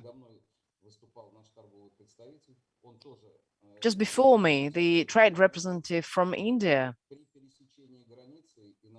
he was talking about the situation in India, so he helped us a great deal as well. And sometimes we've identified different schemes with many companies. It's very dangerous to be a magician for just an hour or paying for third-party services. This may be dangerous as well. So you have to retire from this option. Or, for example, a cheaper invoice. This is not the way for a law-abiding company or individual. And actually, it has been a dream of ours to have trade representatives working under the guidance of ministries. So finally, this happened, and at the moment, the Ministry of Trade it's there, and we've benefited from this already. And I already mentioned that we started working with Israel. We had a partner. We had sports goods. Actually, there was no response from this partner, so we failed to work together. But there was another partner, and this second partner decided to work with our goods and products for children. Of course, some certificates that we have, they are not accepted there. They're sad. It's of zero importance to us. So we decided to take apart our products and submitted it for spectral analysis. So this went well. We got through their certification procedure. So now we can legally sell our products in Israel. So what else can I add? But actually, previous speakers already mentioned that. Before you decide to enter this or that country's market, you have to understand and you have to know, do they actually need our products and goods? For example, in Argentina, they looked at our sports products and said, well, perhaps this is for drying your clothes. So they didn't understand it. But as for Canada, we've been working with them ever since 2006. So we have something to share with other companies. And in Canada, we had a case when social advertisement actually helped us. Every Tuesday from 2015 to 2020 in the evening, there was a commercial, and moms usually gathered around TV at this time. And our partner showed us a small video, a short video, how our products can actually help develop children. So instead of one container per year, we had 4 containers per year traveling to Canada. So we've come to understand Canada much better. We now know what they really want. And they said that mostly our products are placed in the basement part of the shop. So they have 226-meter ceilings. So we've changed that, and export has increased. So you have to know all these small details. You have to know the way of thinking of the people in this or that country. And you have to respect our potential client in every way you can. Because it may happen so that they want to change something. And if it's possible, if it's safe, of course we'd do it. So I would like to seize this opportunity and wish all the participants of this video conference, I wish you to be very effective, be persistent, develop your business in any countries. We have almost 180 countries. So this is where you want to be. And on behalf of my team, I would like to express my gratitude to trade representatives from different countries, to Russian Export Center, because you gave us a lot of opportunities. We can now work in a specific system, not like before. We didn't have a single place. And we had failures, we had success stories, but this was just one team doing something. But right now, we are working shoulder to shoulder with REC.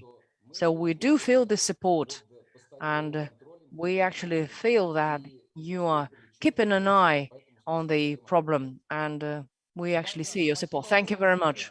Well, thank you, Nikolai. Thank you for warm words on behalf of Russian Export Center. Allow me to do that because I'm a moderator. So thank you for your presentation.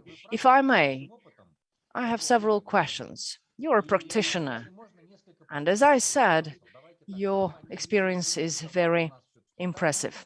So we don't have much time left, so let's try to be brief and keep it short.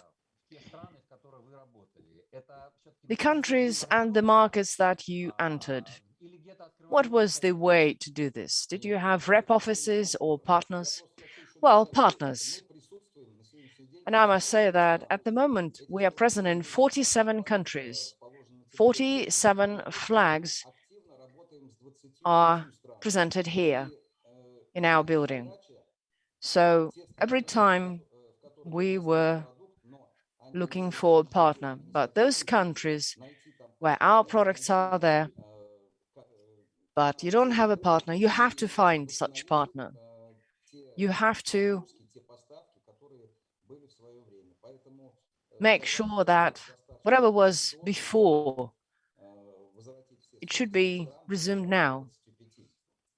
So the 47 countries, this is quite big, but we are even more ambitious than that. If not this year, then hopefully next year we'll be able to see 50% of export. Well, this is brilliant. Every success in all your endeavors. So back to practice. What do you do with the Chinese? Because they are producing sports products as well. So what's your key to success here? Well, that's a difficult question because this is some kind of competition. There's Decathlon company, but our quality was better. And Decathlon company voiced that. So we're not there yet. We're not trying to compete with them. We're trying not to meet. We have different paths. No, just a second. China is being really active. So if you do meet, do you win? Is my understanding correct that you are mostly about the quality? Yes, it's the design, it's the quality, it's the functionality, and other things. For example, there's training equipment for outdoors. Well, the Chinese have sort of different type of products, and the way of thinking is a little different. Мы ближе к потенциальному клиенту, нежели Китай. Понятно. Ну, хорошо. Еще несколько коротких вопросов. Скажите, пожалуйста, самая распространенная для вас, ну, самая работающая схема оплаты какая? Это только предоплата. Понимаете, ничто так не укрепляет отношения, как стопроцентная предоплата. Вы до сих пор... we only operate using prepayment. Yes, 100% prepayment. Okay, sometimes we require that we get paid 100% of the price. In other cases, we require that we get paid 50%, especially in the case of Europe. And you can really negotiate with them on that.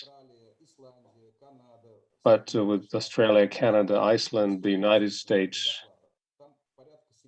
we require a 70% prepayment, and we offer some deferment for the payment, but we cover our cost of production via this prepayment arrangement. There have been cases in the past with the Baltics, when the amount was not really that great. We still didn't get paid, and you cannot be cautious enough. And there have been cases where our clients would gladly agree to a prepayment. And let me also offer you this. Speaking about the rating of our partner states, the number one spot held in terms of the volume of exports, it's held by Kazakhstan. We have been working with Kazakhstan since 2007, followed by the United States and then Georgia. As for exotic countries such as Singapore, well, they still need the athletic equipment. Thank you very much. Time flies, and if I may, a few very quick questions requiring quick answers. Dmitry is asking you, what do you work through Amazon types of platforms? Our partners operate on those platforms. You work through your partners. Okay, I hope Dmitry is happy. How long does it usually take to sign a contract from the moment you make acquaintance? Sometimes a year may elapse before that happens.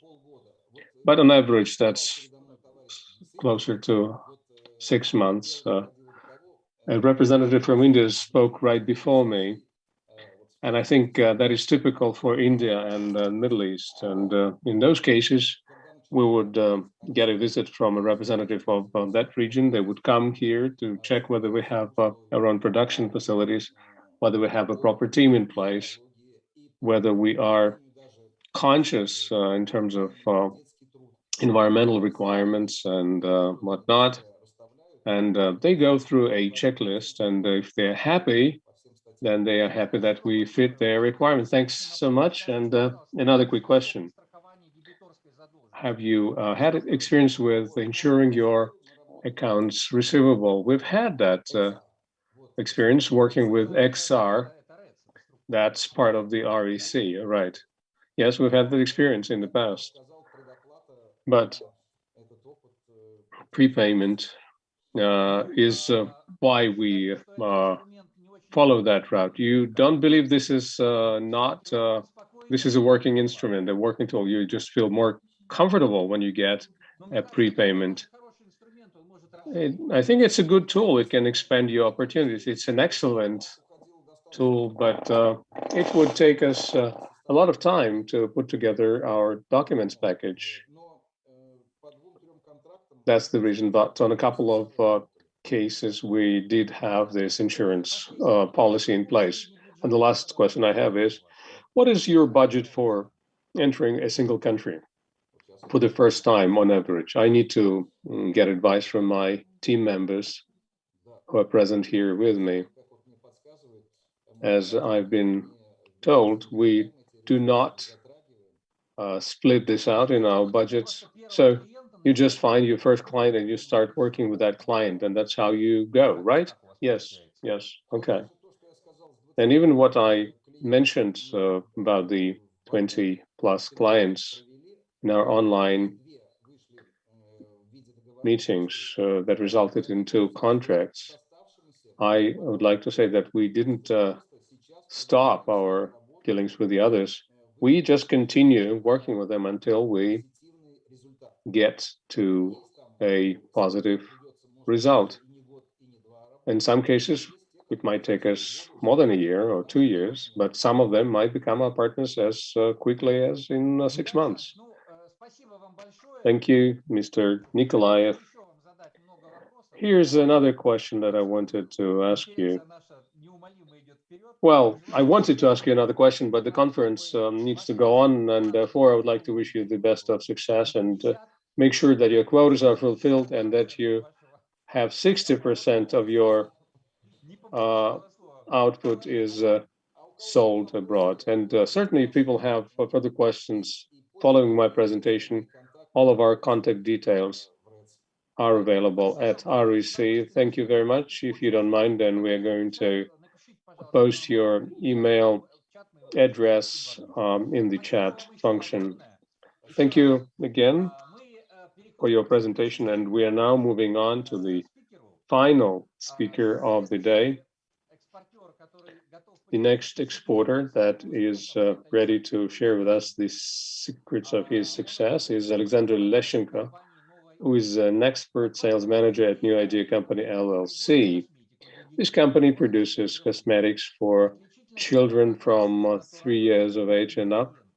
And what makes their product special is that it uses only natural ingredients. It has been certified according to GMP and CPSR standards. It produces more than 500 different items and sells them to Vietnam, CIS countries, and countries in other regions. And we talked about the importance of certification for entering new markets. And the idea of the approach of the New Idea Company to this is quite unique. And so Mr. Leshenko is going to share with us what are the right steps to make when you are having a product certificate, and what are the things that you need to avoid. And Mr. Leshenko, you have the floor. Thank you very much for this opportunity to speak. Now, thank you to the organizers and to the Russian Expert Center in particular. I would like to welcome other exporters present at this meeting. My name is Alexander. We export the products we manufacture, children's cosmetics. And let me put on my presentation to tell you more about what needs to be done in order to have our products certified, what cases we've had in the past, and what do you need to be successful. And please confirm that you can see my presentation. Yes, we can see your presentation quite well. And we hear you loud and clear. You may proceed. Thank you. Since children's cosmetics and makeup is a fairly niche product, let me say a few words about our company, Nomi. It's makeup, care products, and other products for girls from the ages of 3 and up. And we are using various flavorings, preservatives, and other ingredients that are made specifically for children. We cannot use adult products of this kind because they can be harmful to children's health. And children treat Nomi products as a toy. And of course, their parents are more concerned about the safety of the product rather than the way the blush is applied to the girls' cheeks. So we sell products that combine toys, gifts, and makeup. We have more than 100 SKUs, various makeup products, sets, polishes, lacquers. You can see some of the products listed here. We package them in beautiful looking tubes, boxes, purses, and we add other accessories to that, including caps, which is something that children enjoy very much. We try to make them look bright and appealing, but also very safe. The key topic I'm going to talk about is certification. This is an integral part of any export project that we embark on, and if the product needs to be certified for its conformity with certain requirements, that's a mandatory step. It's a way to prove to the regulator that the product is safe and it meets certain quality claims and is available for sale on a given market. I'm going to be talking about state certification. We have already gotten the certificate of state registration in the Eurasian Economic Union states.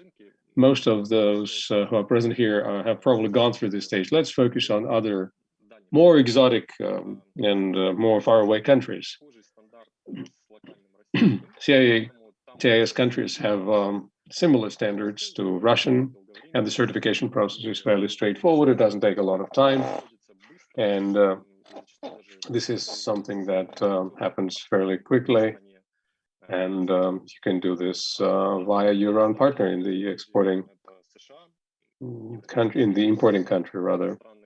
But as for other countries, the EU countries, the United States, the Gulf nations, they have a very different type of certification process, and the certification takes longer. Their standards are different, and in order to make sure that you have a successful export project, you need to keep that information in mind.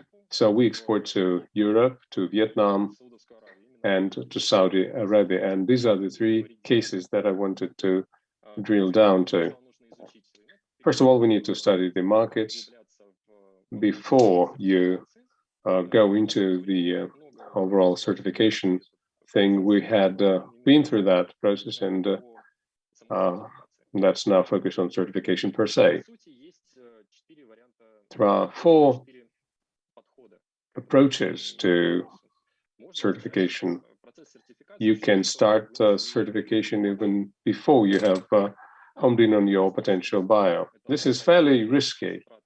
It means that you will bear all of the costs and all of the risks, but it also means that at the time when you are searching for a partner, your product is already compliant with these standards, and it will be easier for you to find the right buyer. Plus, you can follow another approach, find a buyer, and then go through the certification process on your own, and you'll be confident that way that your cost will pay off. Plus, you can find a buyer and do certification together with the buyer. In some countries, this is necessary, in fact, such as in Saudi Arabia, and in some cases, this is more of an exception.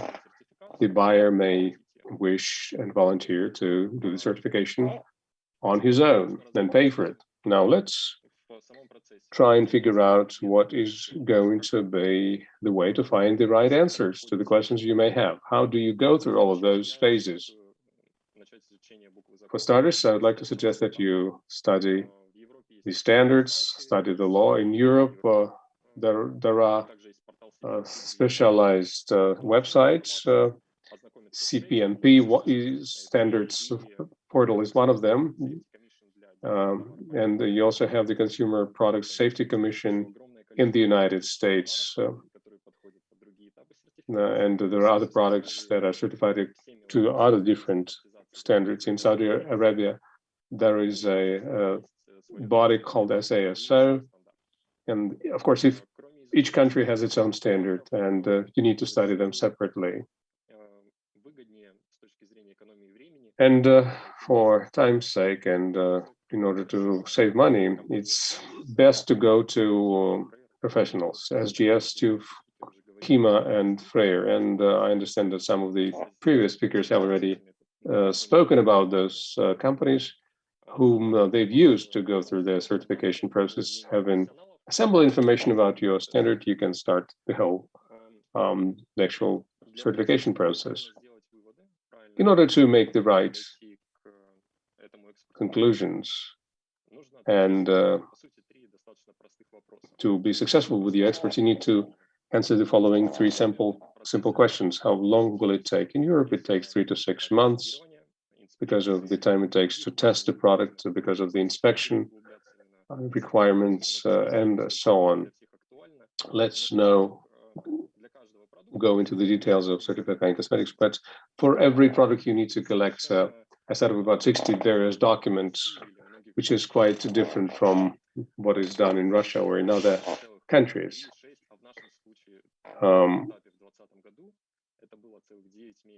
And at first it took us close to 9 months to find the right contractor who would help us with the certification until we got the actual certificate. The question is our partner going to wait for us? So if we've just started this process, will we be there on time before the start of the season for children's products and clothes or whatever? And when do you need to start looking for your partner? If you want to start selling in 6 months, you need to start participating in business missions very soon, or make other attempts to find your prospective buyer. And of course, it's a matter of price, because this will impact your profit margin and might impact the demand for your product. You need to be mindful of the fact that you need to have your cost of certifying being paid off. And that may not happen sooner than 6 months after you've entered the market. And then the third question is, what is the probability of being successful? Let's say you want to sell in Europe or in the United States. In those countries, safety requirements and standards are quite different. You need to be honest before yourself and answer the question of whether you meet those state-of-the-art safety requirements that those nations have. And only after that, after you have answered all these three questions, you can make your decision of whether to sell or not. Makeup certification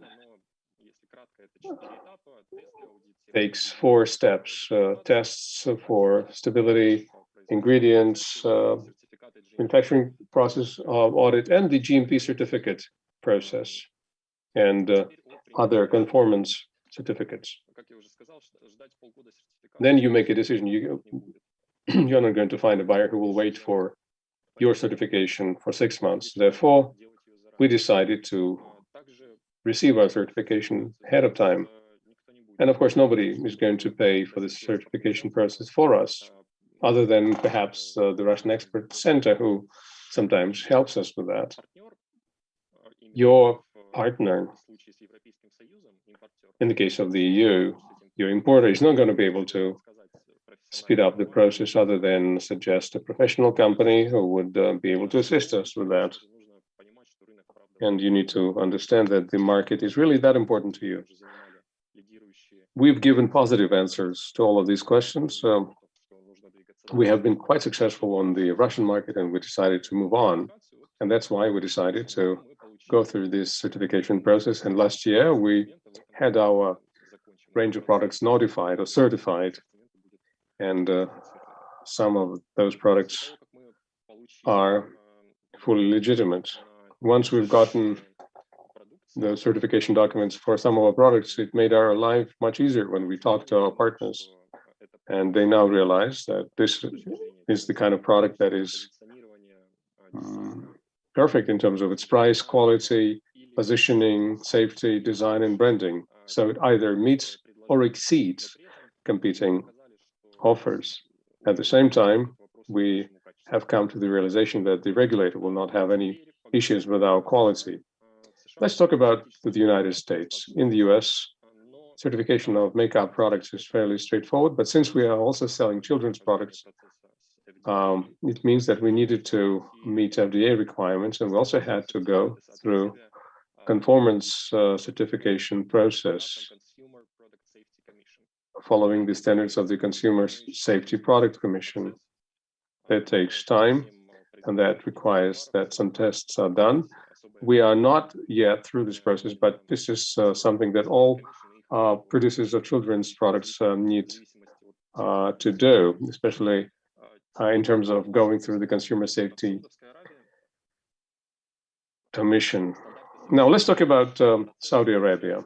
Their standards are quite different. There are more participants in this certification process. That includes yourselves as the manufacturer, the distributor of the product, and the third company that would be chosen by the state to do certification on its own behalf, and of course the regulator. In Saudi Arabia, in addition to your fixed costs, you need to also calculate what is going to be what is going to happen with your cost of conformance certificate, which is given for your every batch of products. That includes marginality and unit economy, and it also impacts the minimum size of the batch, because you are not going to be able to sell small batches of products. And the process is very similar to various different types of products. Apart from the cosmetics, you need to send your information to the distributor. The basic information is then uploaded by the distributor to the SFDA portal, and the SFDA agency confirms that based on basic parameters, our product is a good fit. The certification process starts, followed by tests and inspections. And once you've confirmed everything, you start a very unusual process, the pre-shipping inspection. This doesn't happen all the time, and in all cases for cosmetics or otherwise. But this is a form of control that the manufacturer does. We did it with the help of the company selected by the state, and we did it last year. And once you've assembled the batch for shipping, the authorized representative of the company would look at the pallets with assembled goods, look at the unique boxes, and then the product would be sent to the destination. Неужели так придется каждый раз? Каждый раз тесты. So the question is, do I have to do this every time? Lengthy negotiations, studying standards? Well, fortunately, no, not always. In some markets, for example, in South Asia, the standards are similar to European ones. In Singapore, for example, we managed to put together the same package as in Europe. So that went quite well and we've been successful. I hope that for other products for children, such correlations also happen. For example, tests under ISO standards may be presented later in other countries. For example, in countries where this is not a state standard, but it's mostly another proof of safety. And the UK is using the same process and European standards, so easy here as well. So every certification process is simplified. And in conclusion, for most products, this is a mandatory process. And if you're not taking this seriously, you're not being thorough, then it would mean a lot of delays, high expenses, you might lose the market or you might lose the client. Input storages, for example, during customs clearance are very expensive, and the feedback may be damaging to your reputation. It would put an end to your activity on this market for good. So it's not only about the regulator, it's about the consumers, because customers, they want a safe product. They really want to buy only those things, those products that have proven safety. So, as I said, you have to comply with very strict standards. So, thank you very much. I'd be happy to take your questions. If you are interested in our cosmetics and our products, do email us, do call us. I'd be happy to help. Alexander, thank you very much. Indeed, our colleagues, our participants asked for your contact information. So here's the contact information right away. Alexander, thank you. Thank you very much. Couple of questions, if I may. Is my understanding correct that you've been through this procedure of full certification in Germany and Saudi Arabia? Because Vietnam, as I know, has adopted the European certification. Absolutely, that's true. Okay. What was the most complex case, in Germany or in Saudi Arabia? Well, actually, it wasn't easy in both of the countries. But in Europe, standards on a completely different level. They're just different. And I don't know what can be even more sophisticated when you want to prove conformity. Well, I didn't go into details, but I know that the tests were lengthy and every ingredient is tested. And there's a special officer with European education who specializes in pharmaceutics. So he studies every single detail. How safe is the product? How safe is that, or this or that element, ingredient? How it impacts and affects your body, your skin? How efficient this or that cosmetics or not? Packaging is also very important. So in Europe, standards are completely different. In Saudi Arabia, I'd say it was more complex because the process is much more sophisticated. It was sometimes confusing, and communication was challenging because they're sort of slower. They are not in a hurry.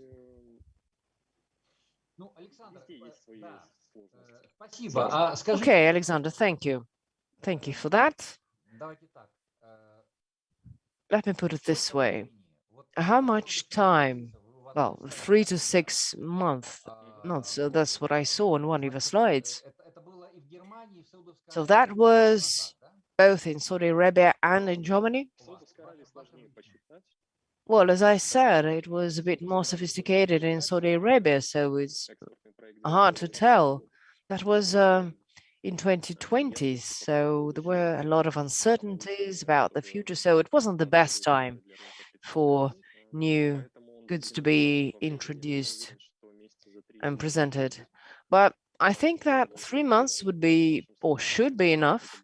But in Europe, once again, I stress it was 2020. It took us 9 months. We started by looking for a partner who could help us with this process to the very end. So you had a partner, it wasn't you doing everything on your own. So I wanted to ask you, do exporters have to do this on their own or look for partners? So if you look for partners, then where? Well, by partners, I mean partners for certification. It's not a buyer partner. Yes, that's what I mean, certification partner, right. Well, you can do this on your own, but only if you have a pharmaceutical specialist in your company, full-time pharmaceutical specialist. But anyway, you would need lab tests and certification in Russia, well, such as this doesn't exist. So your practical piece of advice would be, if I'm an exporter, and let's say I need certification, let's say I want to enter German or Saudi Arabian market, well, based on your experience. Step number one would be, no, let me put it this way. What's the cost? How much I should be prepared to put on the table? 1,000 per one product in Europe and up to 500 euros. That's for different variations. You said 1,000 euros? That's per product, one product.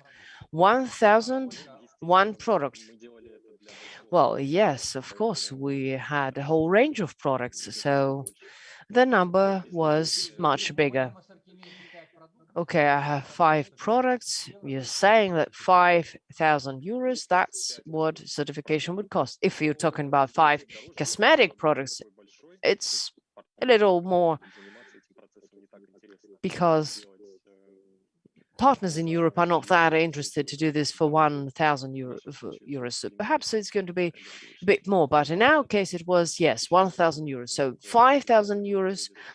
So yeah, approximately 500 euros, that's tests, plus other things. Or for example, if you have 4 different variations of the same product, then you have to pay for every variant. So it's 100 to 200 approximately euros. But this is not a turnkey solution, is it? It's not that you pay 1,000 euros and this is it. You have to spend some time on it as well. Well, yes, there are some additional costs. There's a process engineer or there's a specialist who looks for a partner. You have to translate all the documents. If the ingredients are Russian, then of course you have to translate all the documents because there's a material data safety shift. And all of this is in Russian, so it's about 60 documents per product. So all of these are extra costs, and it's really hard to calculate and tell you what the exact number is going to be in the end. But if we're talking about niche product, which costs not much, which is cheap, I'd say you think twice before entering European market. Try entertaining other options. And step by step, you can gradually adjust, calculate all the risks. Okay, that's understandable. Of course, you have to have a good product in order to be able to compete. I know some success stories, I know some examples when there was a company making green cosmetics just like you. I know what you're talking about. So they're quite good and the sales is good. Yes, I know some, I know several. Of course, I understand. Let me put it this way. In this sense, it's good for them. They can go there and it's the right thing for them to do. So to draw conclusions, in order to have certification, we're not talking about unbelievable money, but just a second. The money you just voiced, is it everything related to certification? Or how many certificates for cosmetics you have to have in order to enter European market? So how many certificates? Oh, how many certificates? Well, I mean, one certificate, or do you have to have more? Irena has a question. Can you provide the list of certificates required in the EU? Well, it's not exactly certificates. Actually, it's a notification. That's what the process is called. There's a portal website where you have information. You have to have a test for stability, expiration date. You have to have a test for preservation agents. And there are some standards, I mean, European standards. And for every ingredient that is there in your product, and here where the difference comes. For example, we have 20 and 50 plus, for example, ingredients. That would mean 20 and 50 or 50 plus documents respectively. So the pharmaceutical specialist would look into all of this and tell you the verdict. So labeling, packaging, chemical and physical data, GMP certificate, and smaller labels, stickers. So based on all of that, they review all of that. They tell you the result. Later, all of this is posted on the portal, on the website, and European specialists tell you whether it's in line with the standards. So it's a different kind of certification. Let's say there's a different path to do that. Okay, thank you very much. I hope Irena is happy with the answer. If not, then you're welcome to email Alexander. And Mr. Borisov is asking for your phone number. We're not going to do that because this is YouTube. YouTube is everywhere. So you can always move to the left and see the slide, go back to the slide where Alexander posted his phone. And this conference is not going anywhere, so it'll stay here. So you can always watch it again and once again listen to what other experts had to tell you. So Alexander, thank you very much. I realize that you have much more to tell us, and I'm sure you can open a consulting company and help others, because this is precious what you have to share. Your experience is very valuable. Thank you very much. So once again, you can watch Alexander's presentation and read it as many times as you want. So everything stays in YouTube. So thank you, Alexander, once again for your presentation. This was indeed very valuable because some companies are scared, and certification may be really tricky and challenging indeed. You have to know this, but there's nothing impossible, and the money is not impossible, not quite big, so anything is possible. So dear exporters, don't be afraid, go ahead, the success is around the corner. Thank you, Alexander. So dear participants, dear guests, Unfortunately, we've exhausted our agenda. We're a little late, apologies for that.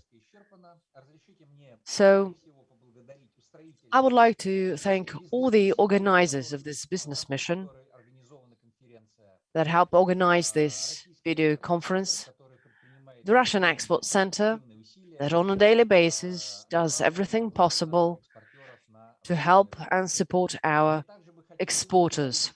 I would also like to thank all our brilliant speakers, the Trade Representative Office in Germany, in India. I would like to express my gratitude to all these speakers from different companies who shared their knowledge, their experience, and all the exporters who've been with us, been asking questions, very interesting questions. So I wish all of you fruitful and productive negotiations and contracts. I really hope that green, creative, interesting goods and products for children would become favorite products for children around the world. So thank you very much.